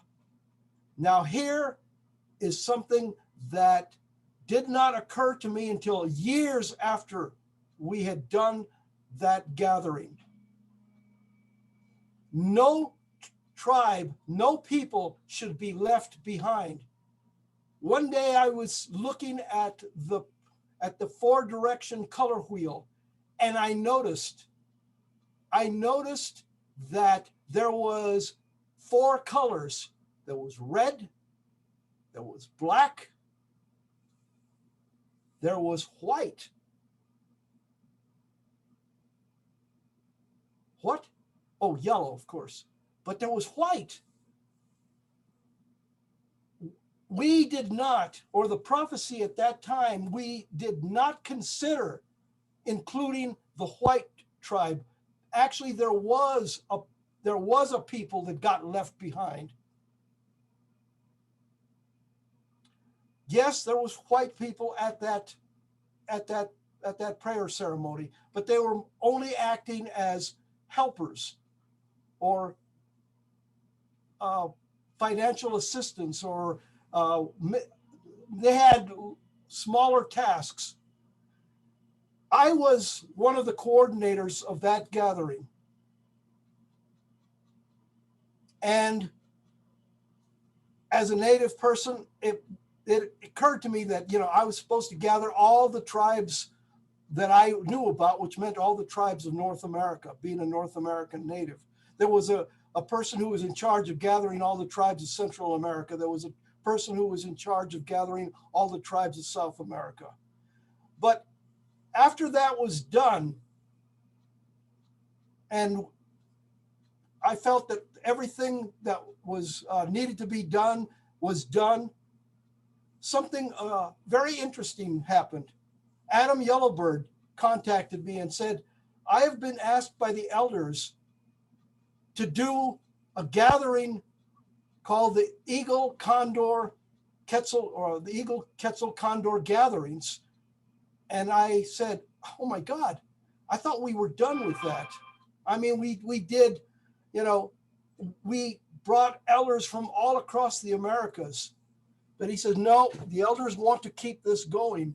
And I said, well, I'm out. It was getting all of the elders from North America together for that conference was a once in a lifetime project, and I am done. But I tell you what, I will help you. I will help you do what you need to do. But there is something that's really, really fascinating about this. The original directors of that project were all Native Americans. The director of this project now is not a Native American. He belongs to the white people. And that's good, because now you're included. So it went from the Native people directing the gathering to a white person directing the gathering. And Adam is doing an incredible job. He's being more inclusive than we ever were. And it's really, really important that this work get done. So I really, really am grateful that I was able to be asked to hand the torch over, the torch of directorship of this very, very important work to someone as incredible as Adam, because he is as deep a human being as anyone I have ever met. So I believe this project is in very, very, very good hands. However, I had a lot of helpers when I did those gatherings. In fact, I had a staff of 25 people. And we raised $750,000 to do it. But those were the days when you had to bring elders physically together. We don't have to do that anymore. Thank goodness Adam doesn't have to do that, but he still needs help. He still needs a lot of help. His task is no less. In fact, maybe it's greater, because since we have opened it up beyond the Americas now, he's trying to coordinate the entire planet, all the wisdom keepers and all the elders of the entire planet. So this is an incredible task. As hard as it was for me to gather elders from the 500 tribes in North America, his task is great, because there is no coordinator for South America anymore. There is no coordinator for Central America anymore. Adam is all there is. Him and ICSAW are what is carrying us into the new age.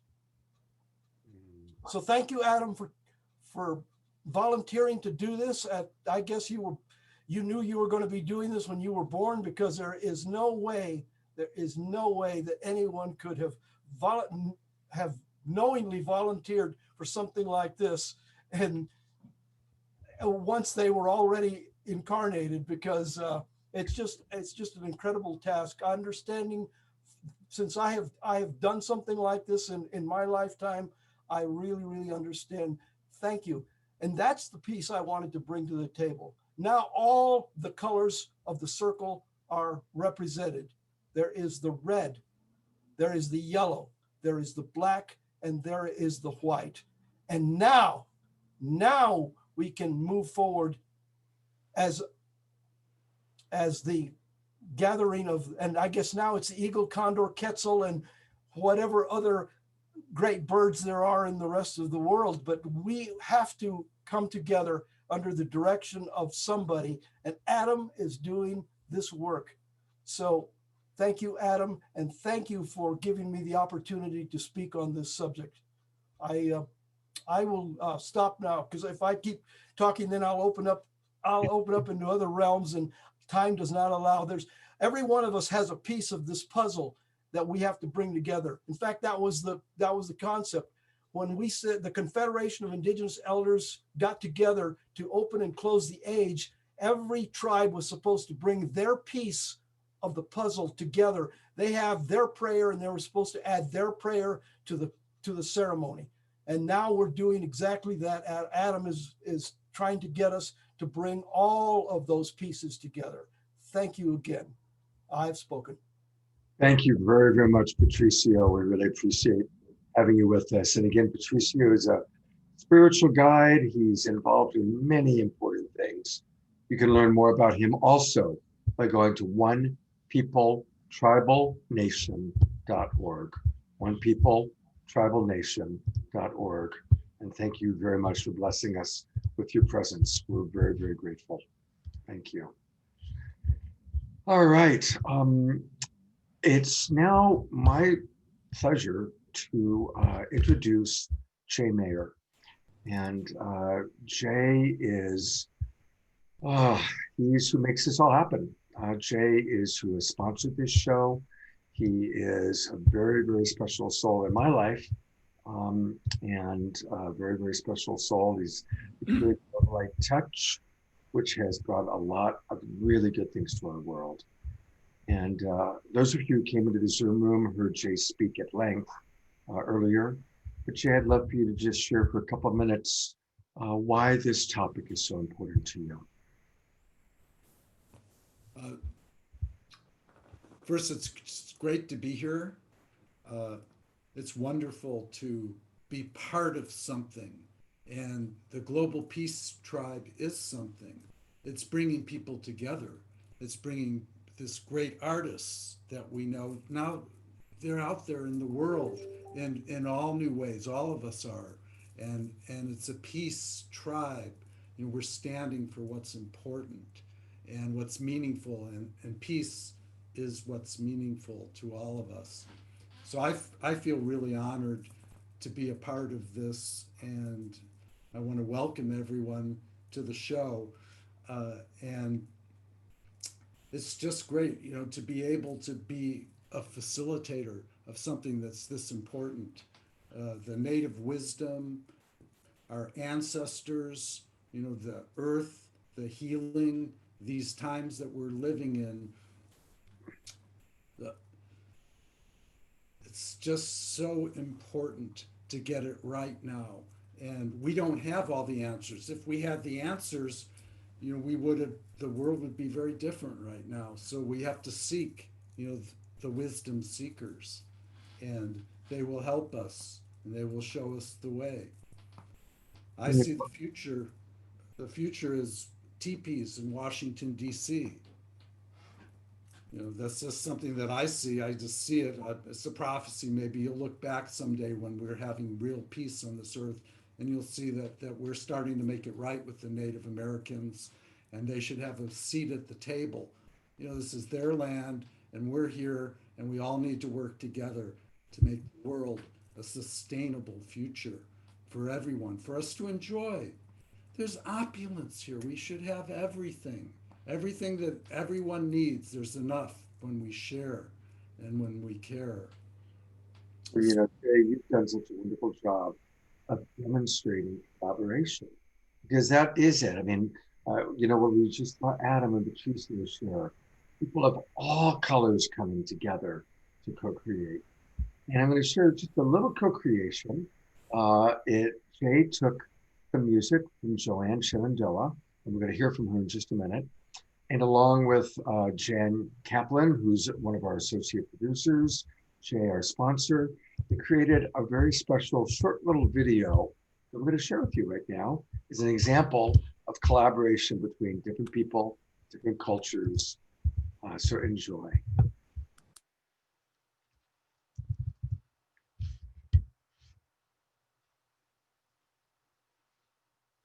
across the wide Missouri.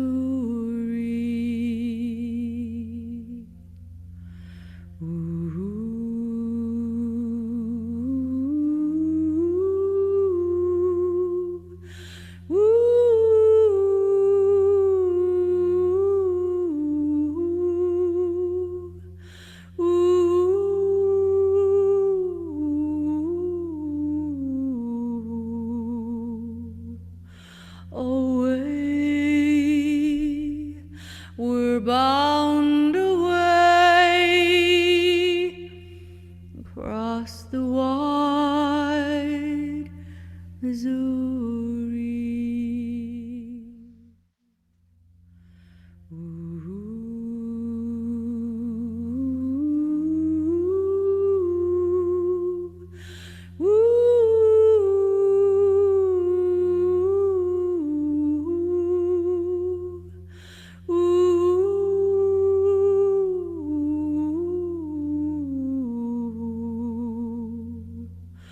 Away, we're bound away across the wide Missouri.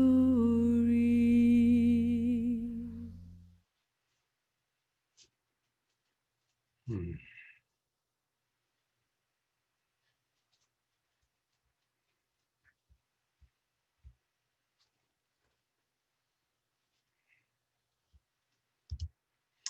So thank you, Jay, so much. We're going to hear a little bit more from Jay later on, and he's going to close out our show tonight with something very special. And I want to bring on board Jan Kaplan, who is an important part of Saturday Night Alive. She's part of our ever-growing team, our ever-growing staff of people making this remarkable show happen every week. And Jan is who actually discovered Joanne Shenandoah. So I'm going to give Jan, and she also helped create the video you just saw. So Jan, tell us a little bit about Joanne as a way of introducing her. Well, I can't say that I discovered Joanne Shenandoah because she's quite a renowned Native American musician. And in fact, I could go on and on. Her 45 plus musical awards, Grammys, an Emmy nomination. And but one of the things that really struck me as a woman and knowing about the importance of Iroquois women is that Joanne is an Oneida Iroquois ancestor from the original Shenandoah that George Washington encountered, and is the importance of women in the Iroquois nation. And Joanne, with her beauty and her grace and her amazing voice, the voice of an angel, is able to really take us to the next level with her culture. And the fact that she has performed for Nelson Mandela and the Dalai Lama and luminaries all over the world, she's truly a bridge and a wisdom keeper in our time that I'm so honored to be friends with. I love her dearly, and we're like girlfriends, and we have an amazing sisterhood girlfriend thing. And I also honor and respect her tradition. And so I welcome her to our show, and really hope that you'll, find out more about her if you don't know about her. If you already know about her, I'm sure you'll be thrilled that she's here tonight. But you can find her music on Apple Music. You can go to her joanneshenandoah.com website to learn more about her. But anyways, so thank you, Joanne, for being here. And I also wanted to share that Joanne is a founding member of the Hiawatha Institute, which is well,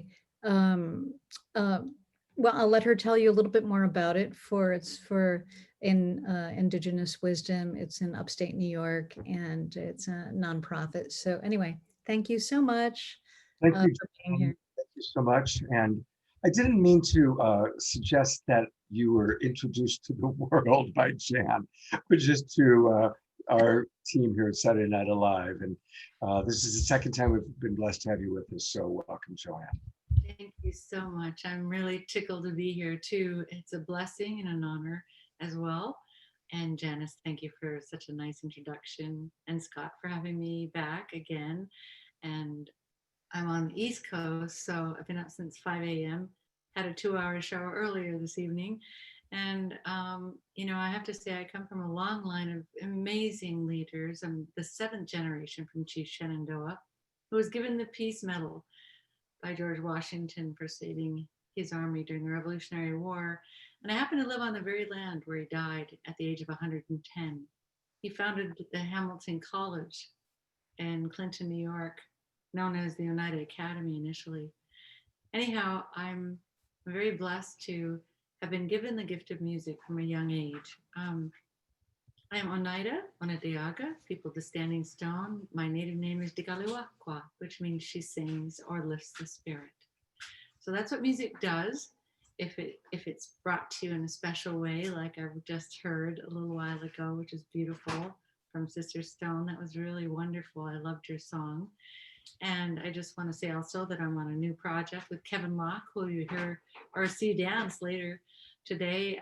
I was so honored to sing and dance with his mother, with African women in Africa and South Africa when I was asked to perform there. So I performed all over the world, from South Korea to Australia.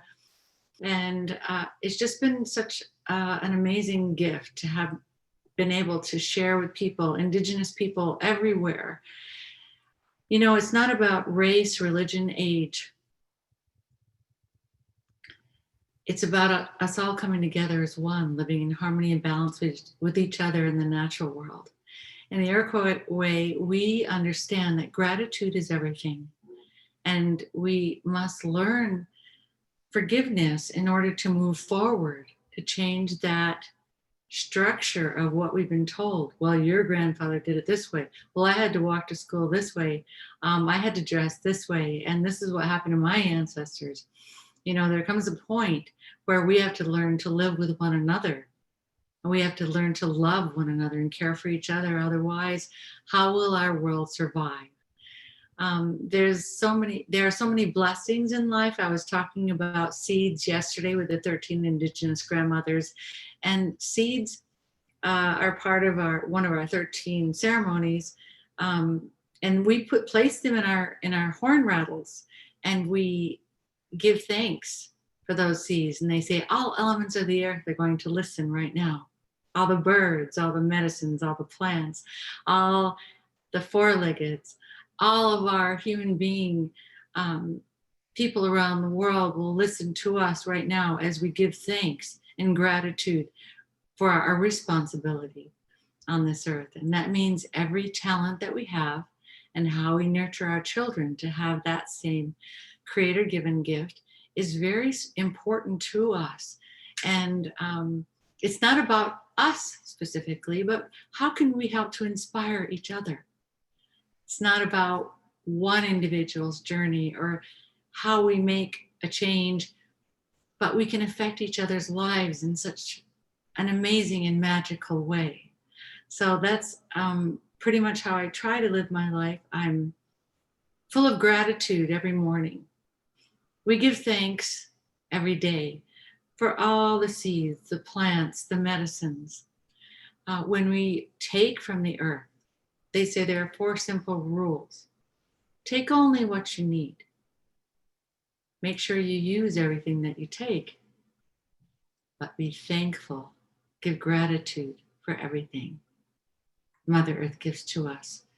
And finally, leave the earth in a better place than when you found it.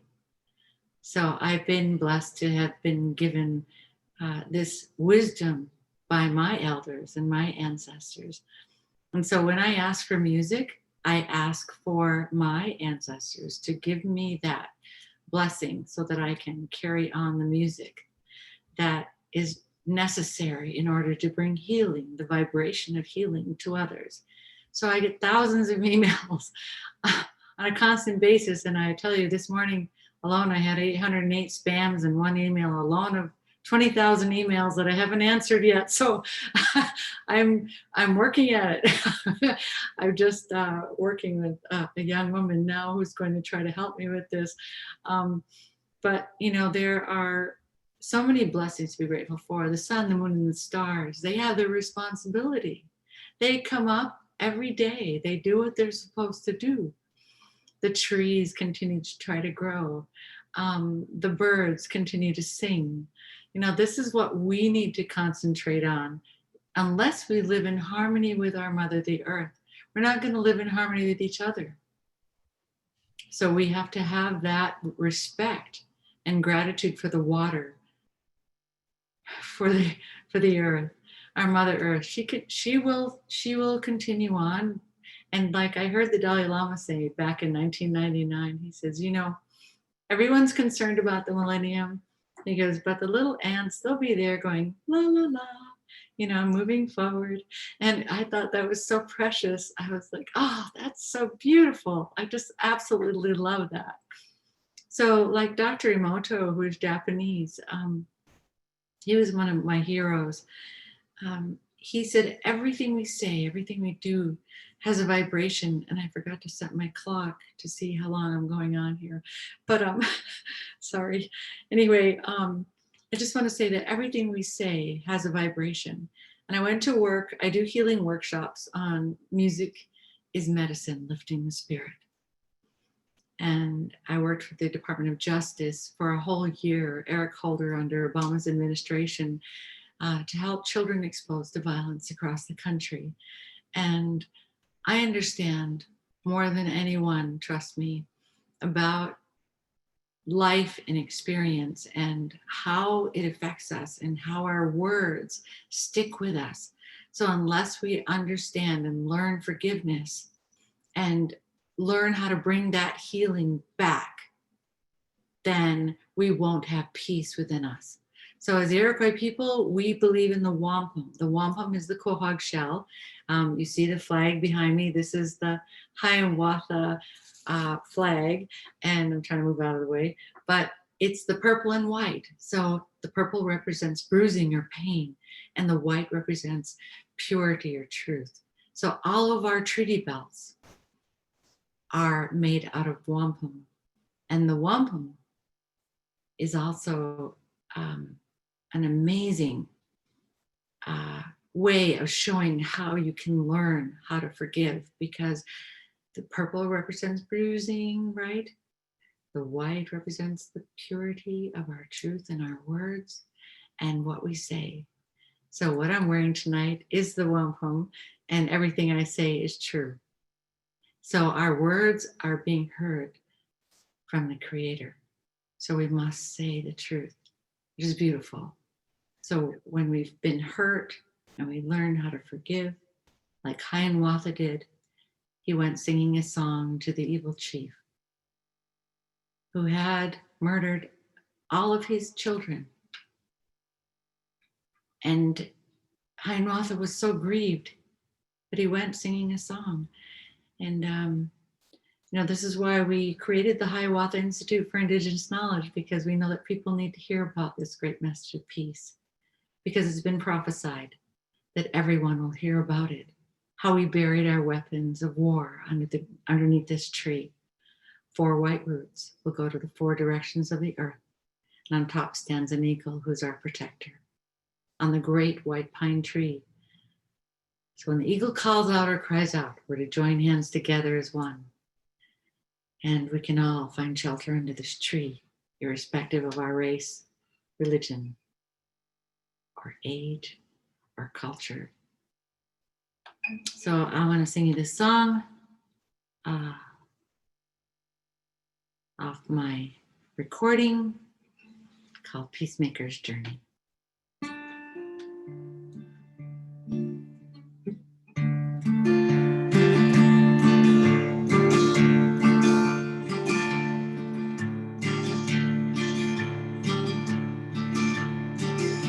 Lonely goes and say, Hiawatha, Meiji-o na-e-ho, Sequoia-a-guha, Nilon-su-no-nigola, Names-kana-aundu, Laonigu, Laonigu,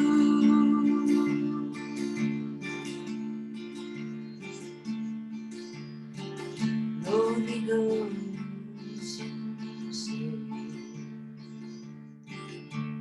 Hi, Martha. Moji-o na-e-ho,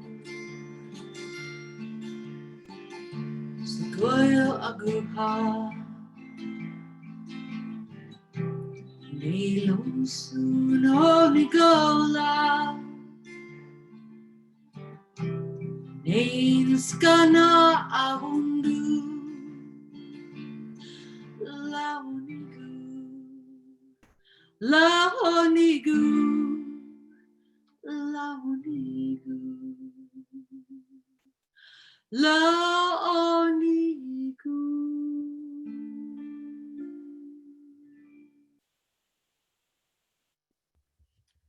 Thank you so much, Joanne. That's just a shortened version because I don't know how much time I have left.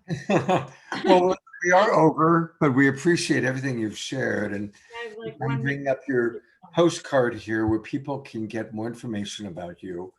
And Joanne has been doing such extraordinary work for so long as an artist, lecturer, singer, clearly a peace and earth advocate, and bringing forward the wisdom of the Iroquois Confederacy.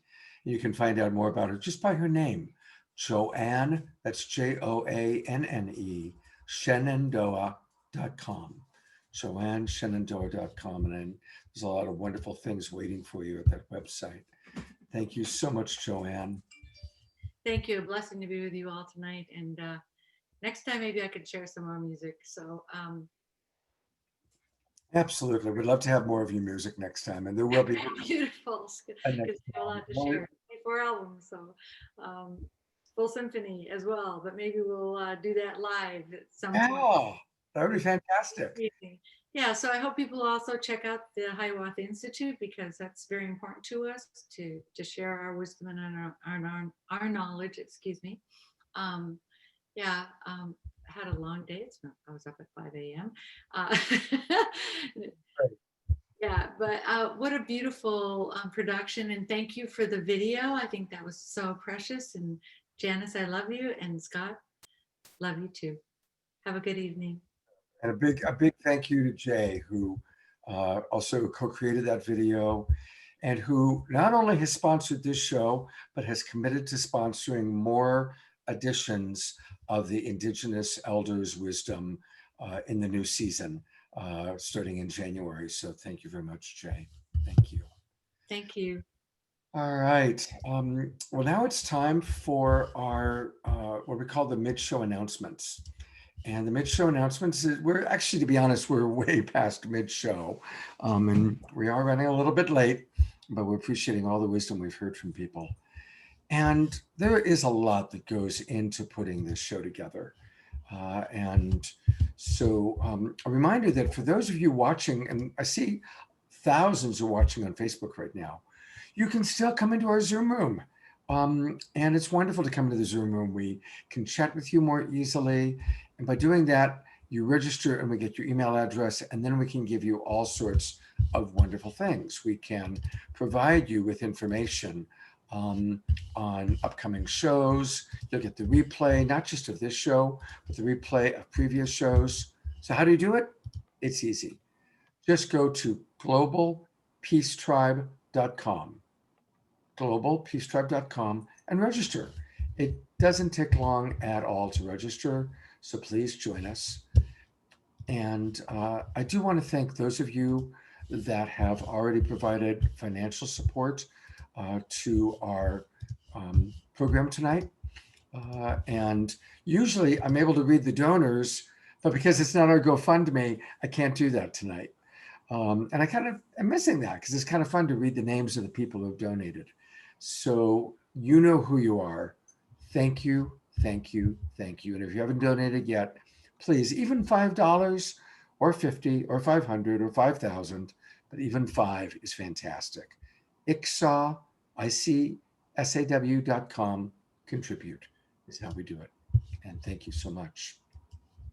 I also want to acknowledge all of our broadcast partners, and our broadcast partners keep growing. We're going to have 2 new broadcast partners next week joining us. And so it's pretty cool. So I want to welcome all of you who are watching on Unify, which ends up being thousands of people.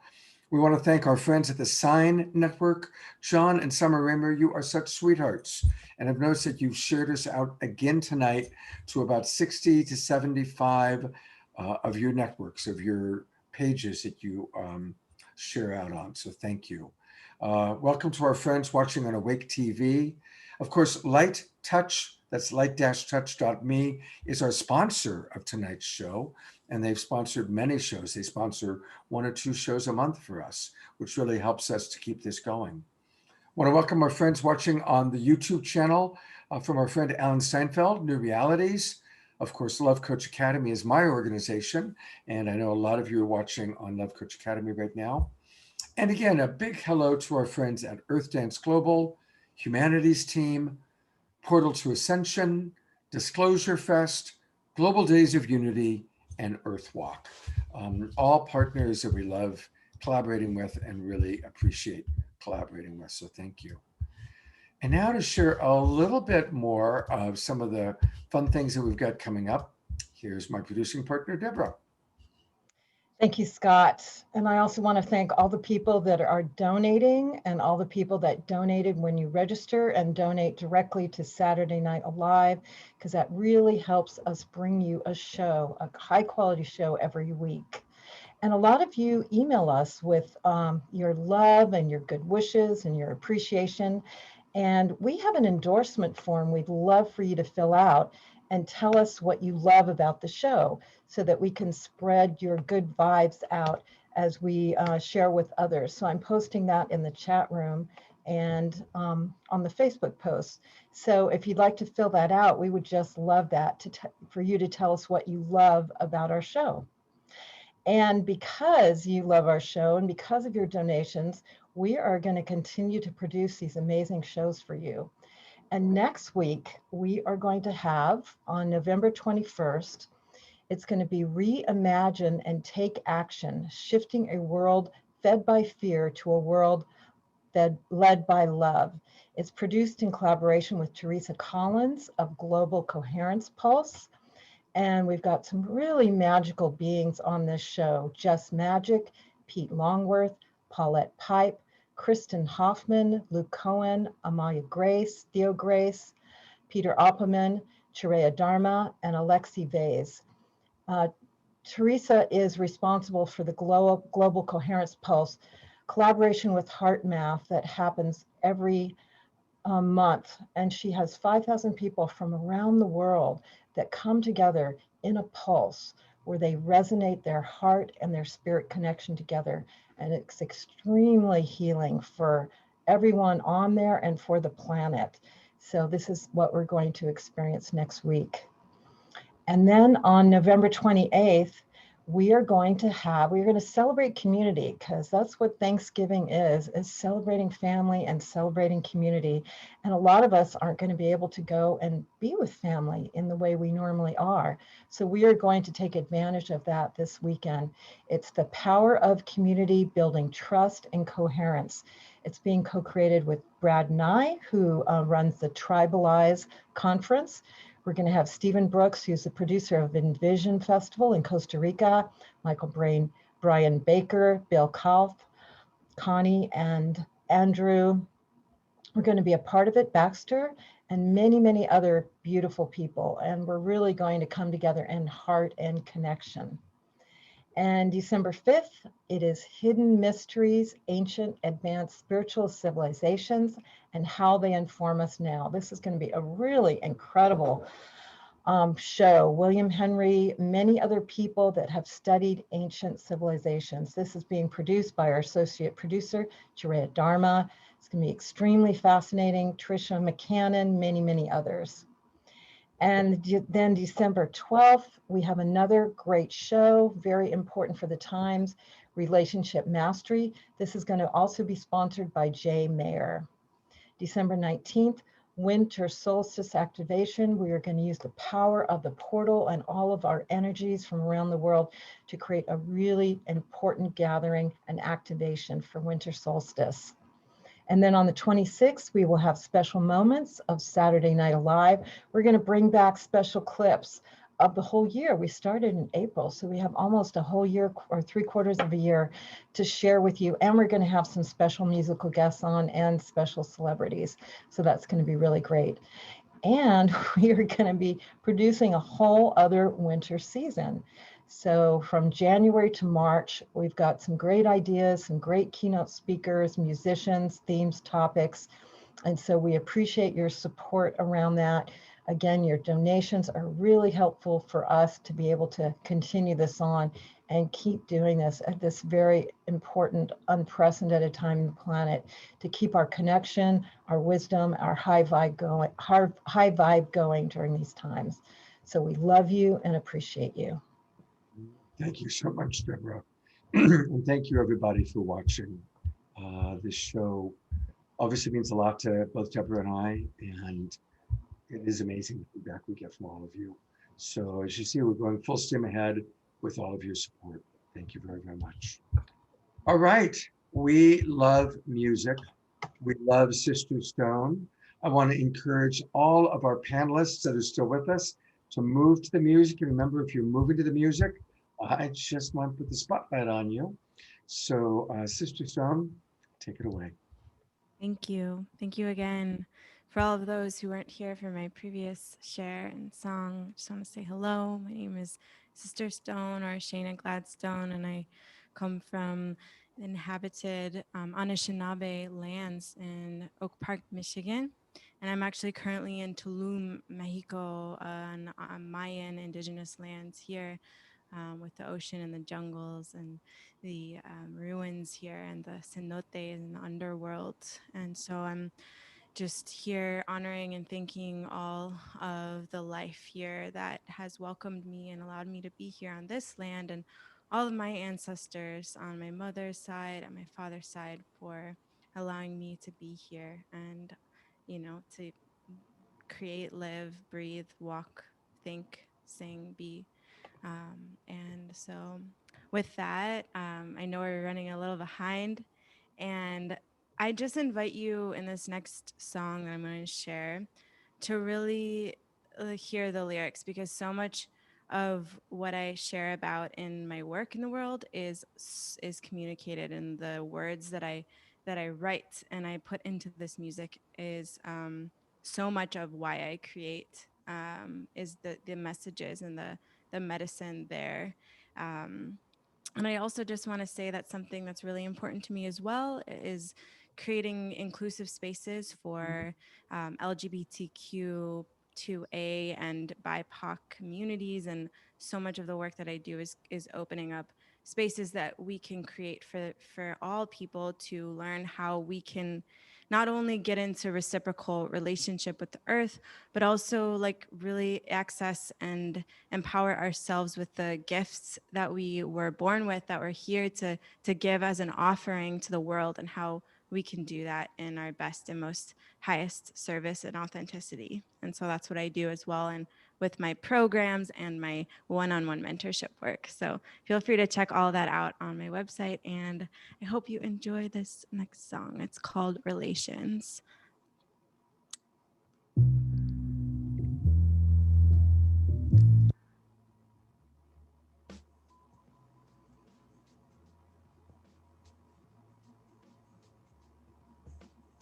Get right behind that. I get right behind that. I get right behind that. I get right behind that. Follow it, see where it goes. Stay true, stay on the road. Make make your offering. Reciprocal feeling, let it sing, let your heart ring. Be in right relation, good vibration. Life is sweet, all that water brings. So much to be thankful for. Focus on the prayer. Water, wind, fire, air. Holy Creator, Mother Earth. Father Sky, walk with you side by side. Holy Creator, Mother Earth. Father Sky, walk with you side by side. Holy Creator, Mother Earth. Father Sky, walk with you side by side. Holy Creator, Mother Earth. Father Sky, walk with you side by side. Yo, there's a higher power and they hear sincerity. Speak your prayers, cry your tears, specificity. This road of life is rugged, it will push you to the test. It will bring you out, love you down to your essence. Get down on your knees, close to Mama Earth. Think about your loved ones, put your family first. It's all about relations and how we tend to them. Reciprocal relations, human and non-human kin. Holy Creator, Mother Earth. Father Sky, walk with you side by side. Holy Creator, Mother Earth. Father Sky, walk with you side by side. Holy Creator, Mother Earth. Father Sky, walk with you side by side. Holy Creator, Mother Earth. Father Sky, walk with you side by side. Yo, always ask permission, only take what you need. It's time to flip the script of this capitalist greed. Pay her close attention, spread around the seeds. Voices to the marginalized, empowerment to lead. Feed the holy with your tears, beautiful words and poetry. Listen and respect of all living beings. I came here to remind you, you are of the earth. The more we reconnect, the more we find our worth. Holy Creator, Mother Earth. Father Sky, walk with you side by side. Holy Creator, Mother Earth. Father Sky, walk with you side by side. Holy Creator, Mother Earth. Father Sky, walk with you side by side. Holy Creator, Mother Earth. Father Sky, walk with you side by side. Holy Creator, Mother Earth. Father Sky, walk with you side by side. Holy Creator, Mother Earth. Mother Earth, I walk with you. Thank you. Thank you so much. Loved all your dancing and yeah, just love the groove. And yeah, check me out at sister-stone.com and just come, connect with me and, love to meet new people and all people who are here to be of service and really give our hearts and minds to this earth and to what we can create together. Thank you.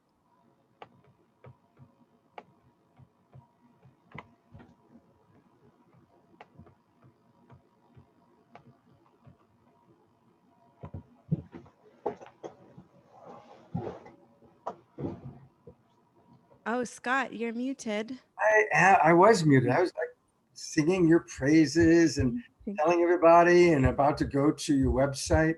So here it is.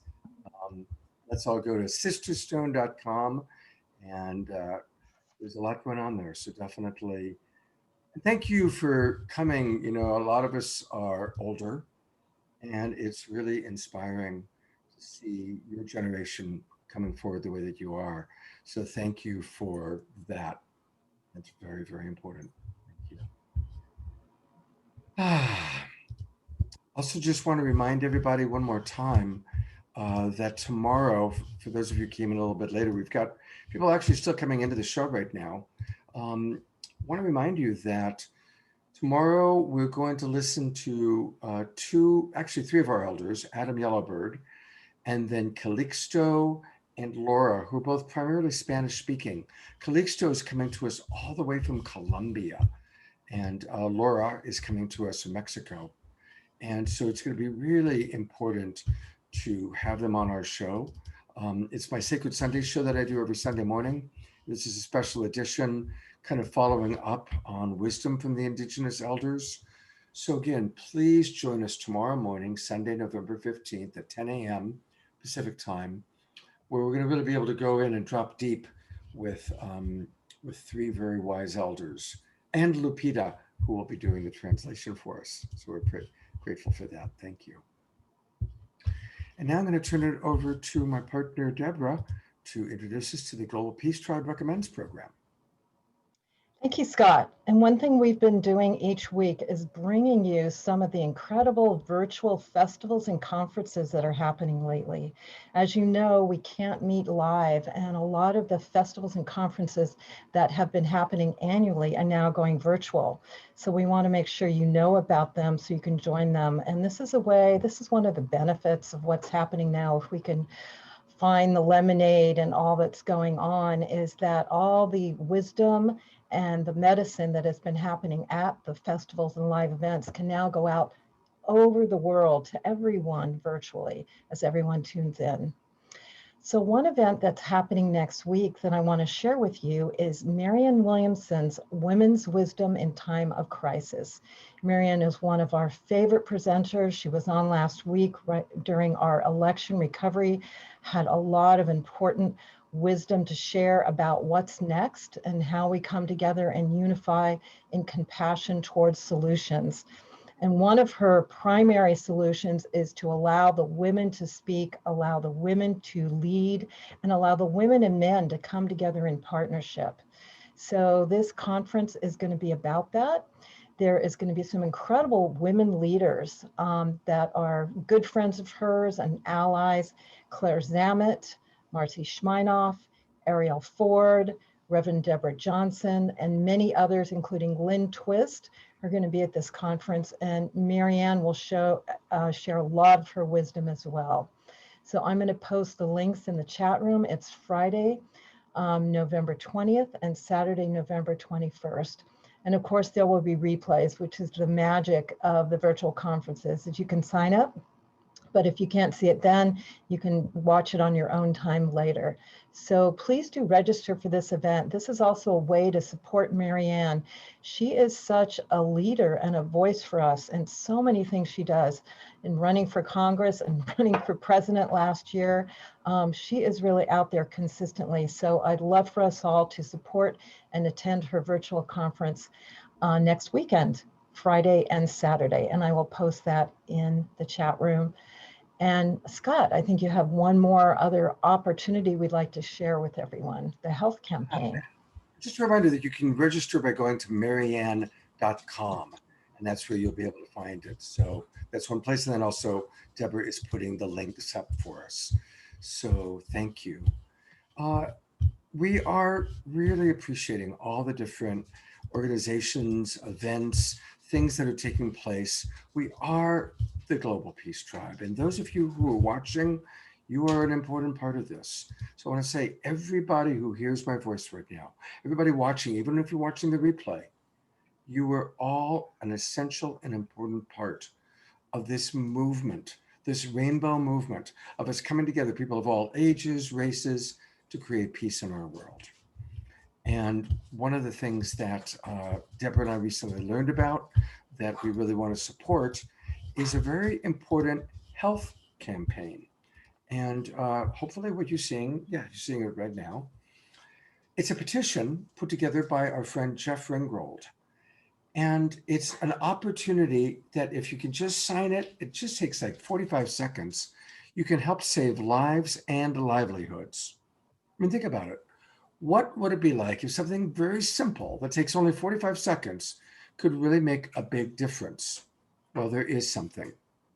You know, in the midst of all the debate about COVID and all about masks and what's real and not real, and we don't take a stance one way or the other, there are simple, natural approaches that are proven to strengthen immunity and reduce the risk of serious outcomes from respiratory infections, including COVID-19. At the link that Deborah's putting up, or that you'll see right here in this poster, you'll find a petition to public officials that calls for the inclusion of free and low-cost natural approaches to health that can help in the time of COVID. Now, these aren't cures. They aren't positions on masks or vaccines or electoral politics. They're just common sense approaches that are proven. but are being mostly ignored in public policy and the media. So just 45 seconds of your time right now, you can go help save lives and livelihoods and help move our healthcare system to include preventative health. Please take the time just to sign the petition. You can see the link right there. Deb is putting it in the Zoom room and in the Facebook. And we really appreciate all the little things that everybody does to really support our Global Peace Tribe. And we love you and we appreciate you. So thank you very, very much for all that. And again, a reminder to be supportive of Adam Yellowbird and his organization, ICSAW, which is the organization that we're sponsoring this week. And they, hopefully, as you're seeing with the elders, we've got together, they have done just a remarkable job. And it's so important, the work that they're doing. So thank you very much, Adam, for your work. Thank you, everybody who is supporting Adam today through your donations. These are all ways that we as Global Peace Tribe are coming together to make things happen. And now we're hoping that Chase Iron Eyes has joined us. He has. Deborah, take it away, and would you please introduce our next speaker? Thank you, Scott. Well, we are really happy to have this amazing man join us tonight. This is Chase Iron Eyes. He is lead counsel for the Lakota Law Project. He fights for the civil rights of Native Americans, which includes lead counsel for the Dakotas, for the Dakota People Law Projects. And he was at the beginning of the movement of Standing Rock. He was involved on the front lines to fight against the Dakota Access Pipeline. He hosts tribal leadership. He provided legal services, joining the water protectors in their prayerful and peaceful protest. He was born in the Standing Rock Nation, and today he lives at Pine Ridge. Right now he's traveling across the country, but he is joining us tonight, which we are so happy for. So thank you so much, Chase Iron Eyes, for joining us tonight and sharing your wisdom and what you can share about what's happening in the world today and how we can support the Native wisdom and cause. Thank you. Wow, thank you so much for organizing these great events. And thanks to everyone who's putting their time and energy into promoting and furthering the cause of the Global Peace Tribe. Right now, I happen to be traveling in another homeland, the Tewa Pueblos, the Tewa people, and all of the southwestern people from Santa Fe Peaks all the way to the San Francisco Peaks inside the Sacred Mountains. I happen to be able to come to you from there today. As you know, I was raised on the Standing Rock Nation and was sort of catapulted to a spokesperson's role, not officially sanctioned by the nation, but just because of how I was aware of interfacing with the non-Indigenous world. I was able to communicate our legal foundation, our spiritual legal foundation for why we were on the ground during Standing Rock, protecting clean water and healthy ecosystems for everybody on the planet, everybody next to the Missouri River, all 20 million people that depend on clean drinking water. We're able to understand how Indigenous nations have prevailed since contact and have kept alive our sense of duty and our ability to uphold our end of the covenant, the sacred covenant that we have with the sacred universe. And so it's through platforms like Global Peace Tribe and paying attention to what's going on around us. It was good to see like Dr. Marion Williamson a part of the show, because right now in this country, we are in a crisis. We are in a spiritual war, and there are politicians who understand this, that those of us who are organizing for the good of the order, for the better of humanity, to carry on the struggle for a liberation and for economic and political equity, that we have to find allies in each other. And a lot of that allyship comes from the progressive movement, those who want social justice and freedom and equality, and who recognize that we are facing fascist authoritarianism, and that right now we have to dig deep within ourselves and show up every day for this struggle to defend our natural rights, our birthrights, our constitutional rights, and as Indigenous nations, our treaty rights. So I've been doing the best that I can in these trying times. We not only have a global pandemic, but we have ice caps melting. We have a human-caused climate catastrophe that is forcing all of us into this teachable space. And in those teachable moments, those vulnerable moments, those character building spaces, we can come together at times like this and direct our energy toward a common cause. So I wanted to just share a few words, let you know that I've been watching along. Thank you to Joanne Shenandoah, to Sister Stone. I see Chief Phil Lane, from the Lakota Nation and from the Indigenous people. To everybody in the world, we want to join you in prayer, in voice, and let you know that we can never give up the struggle. So we will carry on. And thank you for listening tonight and for tuning in. Wow, thank you so much, Chase. And how can people support your current work? What's the best way for them to support you? Thank you for that. The easiest way is to go to lakotalaw.org, or to find us online at Lakota Law or at Chase Iron Eyes. And we're supporting a couple of efforts. We have in the city of Rapid City, which is in the traditional homeland of the Lakota Nation, we have a lot of homeless and houseless brothers and sisters who are Lakota, and we want to support an organization called the Mini Luzaha Creek Patrol.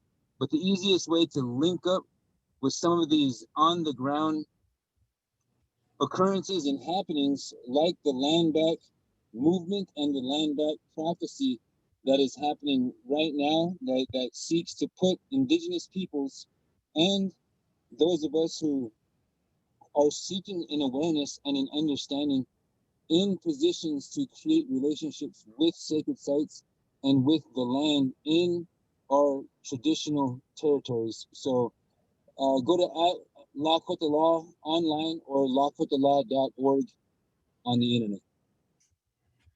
Beautiful. Thank you so very, very much for joining us. And thank you for the beautiful work that you're doing. It's very, very important. And hopefully we'll have you on the show again when you can share with us a little bit more, because I know you have a lot to share. Absolutely. Thank you. All right. Well, I know that there's a lot of different organizations that we're sharing, and all these different elders that we're meeting. Each and every one of them, it's so valuable to go deeper into the work that they're doing and what they're providing. When we did our first Indigenous Elders show, which is also sponsored by Jay, he shot a little video with me, actually. And so we're going to share that now as a reminder. There we go. Inevitable, right? Here we go.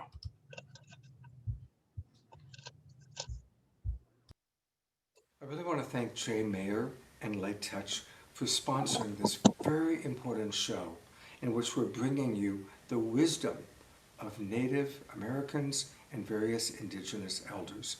Thank you, Jay, for your belief and understanding of how important this medicine that they have to provide to us is. I also want to acknowledge that Jay has introduced to me something called Light Touch. And Light Touch is a way to awaken the senses of my own body. It's a way to take what really is ancient, but give it a new form. In light touch, I can take these beautiful feathers, which I honor, and I can clear my space. I can clear my energy.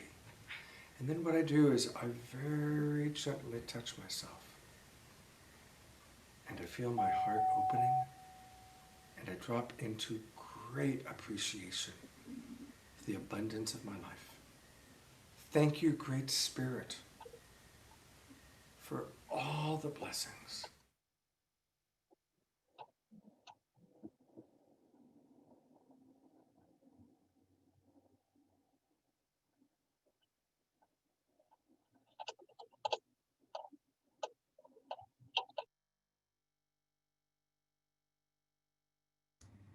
Muted, Scott.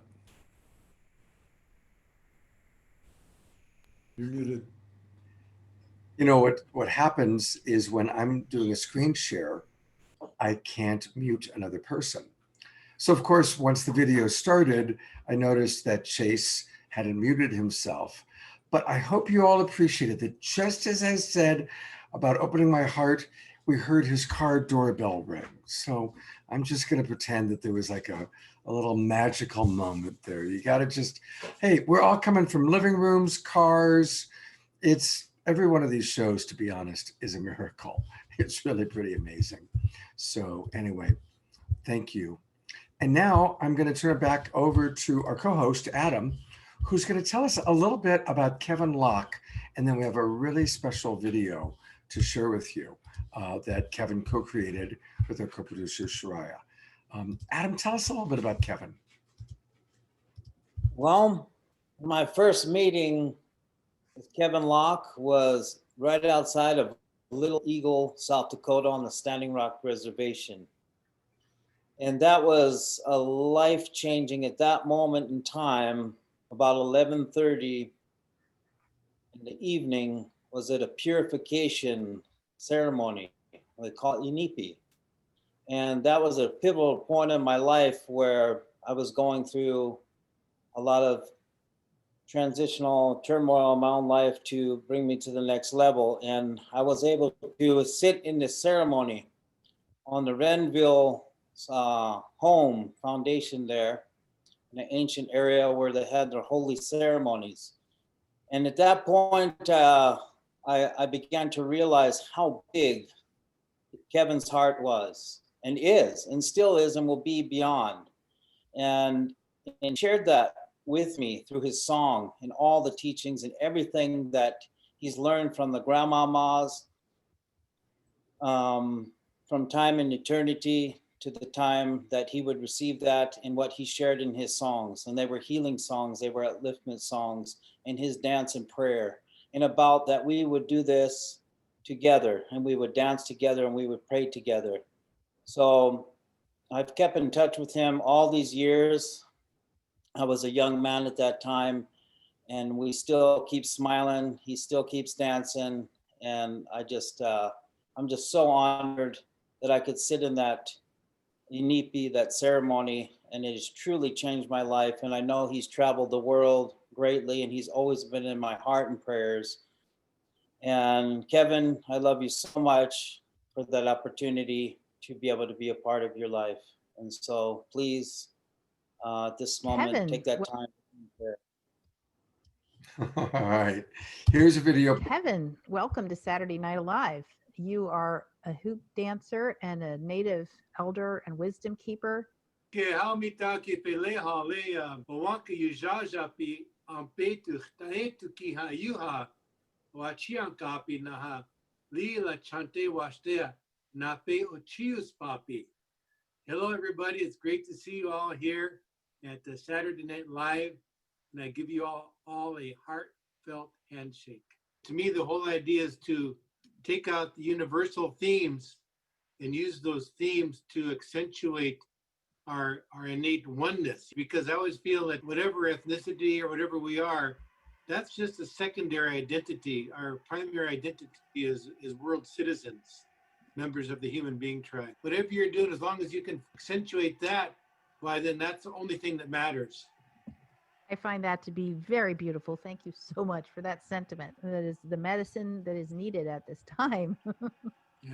You've expressed yourself through traditional hoop dance. I believe it's traditional. And maybe you could share a little bit about where hoop dance came from, how it came to you, and what its medicine is. Well, I recently asked an elder. I think he's in his 80s now. I think he's in his 80s, but like 60 plus years ago, he was a great hoop dancer. I recently asked him, where does this hoop dance come from? He says, well, he says it comes from out in the universe. What he means, of course, comes from the holy worlds beyond, strengthened in that.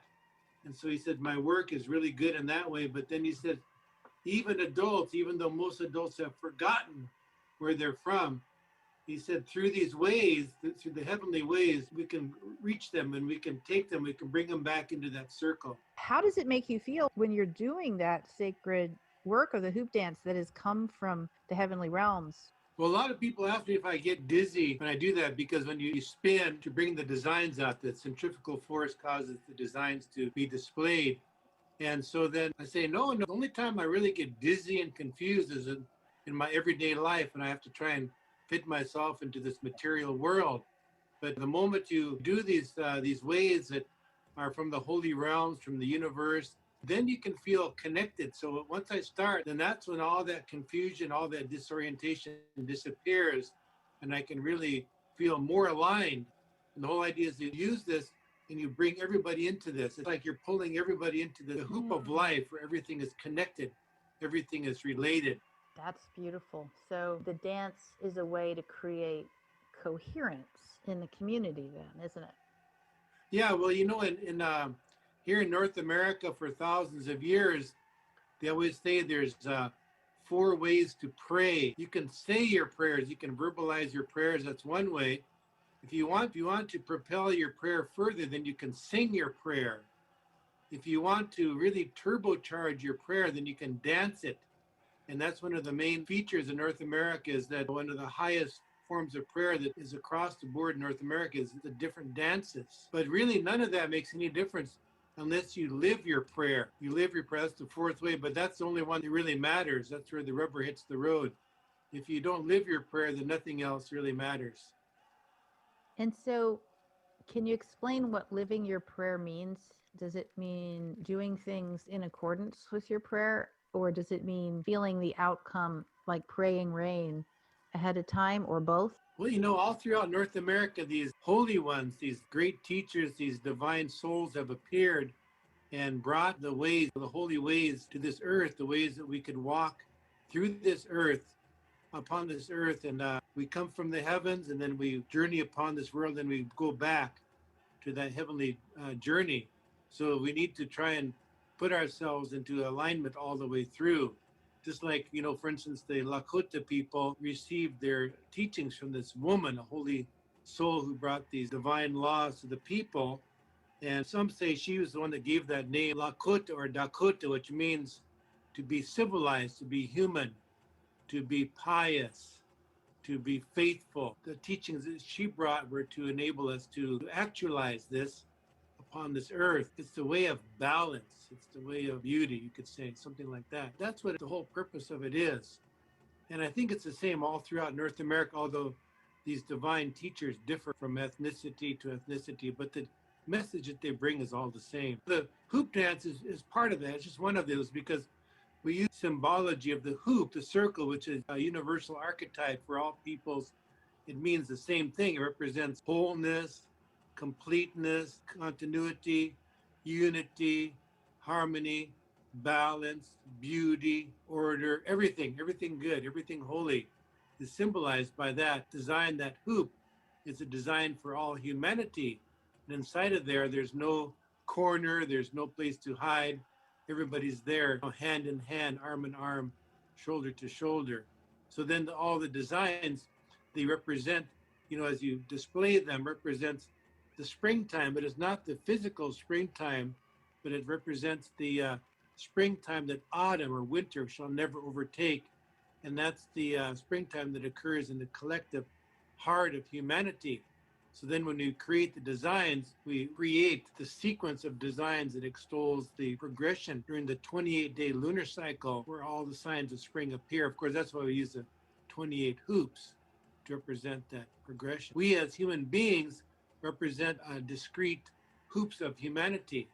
And so when we all work together, we bring those powers into the creation. And as we do that, then this is how the world is made complete and whole. And so in a way, it's like it's a prayer for that to be established because it's never been done before. We're the first, we're like the pioneers who are endeavoring to create this pattern in the world. And then when we do create that, and I make these designs in that hoop dance, you know, there's one where I take all the hoops and make a design that represents the hoop of many hoops, one hoop of many hoops. And it requires each one of them to be included. If anyone's taken out, then the whole design collapses. And that's a metaphor for we as human beings have to be inclusive of everybody. See, life is not vicarious. We can't just sit back and watch everything. We have to get out and participate and be that change or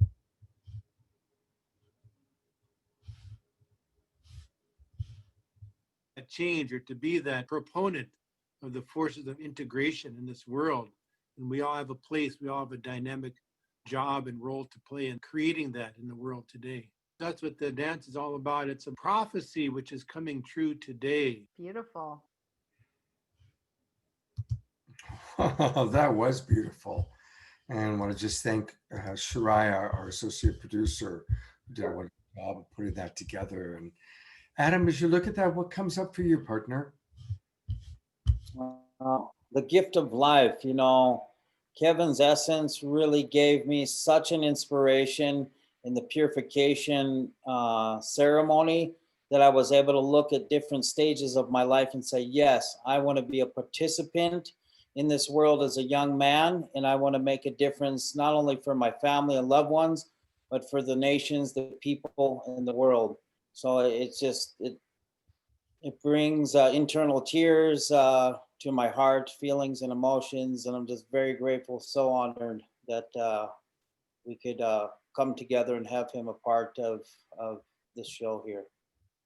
Yeah, I've gotten tears a couple times today. We're almost done, but we actually have, believe it or not, a few extra minutes. And so I'm going to bring on a couple of our elders. Phil, I just put the spotlight on you as well.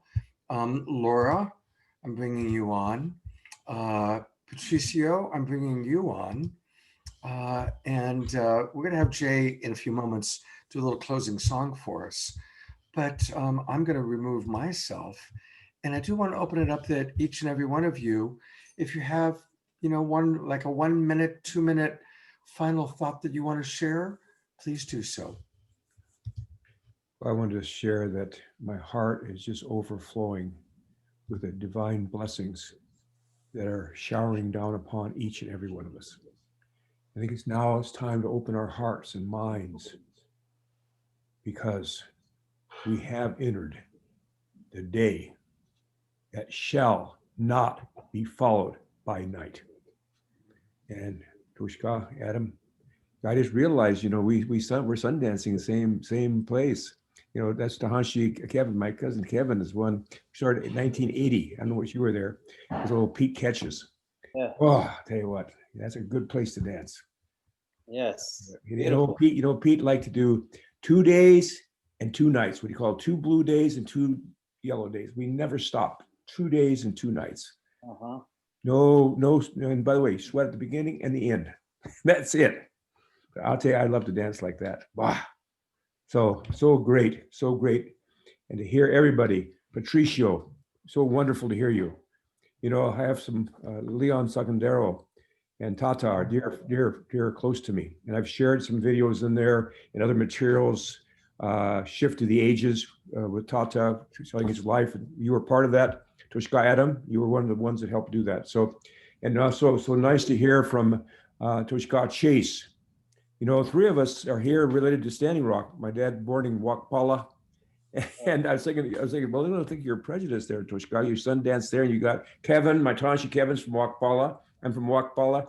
And you got, I think Chase is over on the other side of the butte there. So anyway, God bless you. Bless everybody here.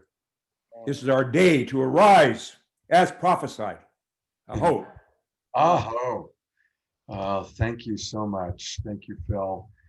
And I'm going to now turn it over to Jay Mayer. And Jay has kind of a closing song for us. And then I come to Deborah, who will say an official good night. Jay, the spotlight's on. And good night. Just kidding.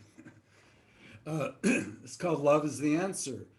And you can sing along if you want and join in and clap at the clapping part. It goes like this. Love's the answer. Love's the answer. Love's the answer. Works every time, just like the sunshine. Just like the sunshine. Just like the sunshine. Happens every time, 'cause love's the answer. Love's the answer. Heals all cancers. Works every time. Got to shine like the sun. Shine like the sun.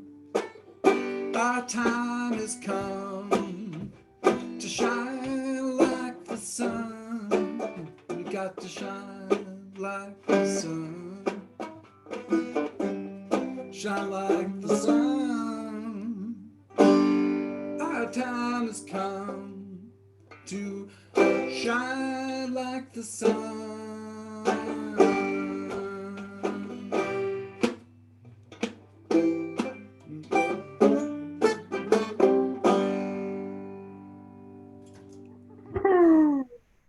Oh, thank you so much, Jay. Thank you.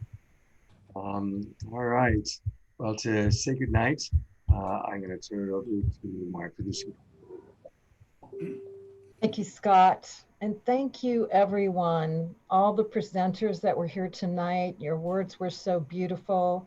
Thank you, everyone that's joining us. Thank you, everyone that's watching the replay and supporting this.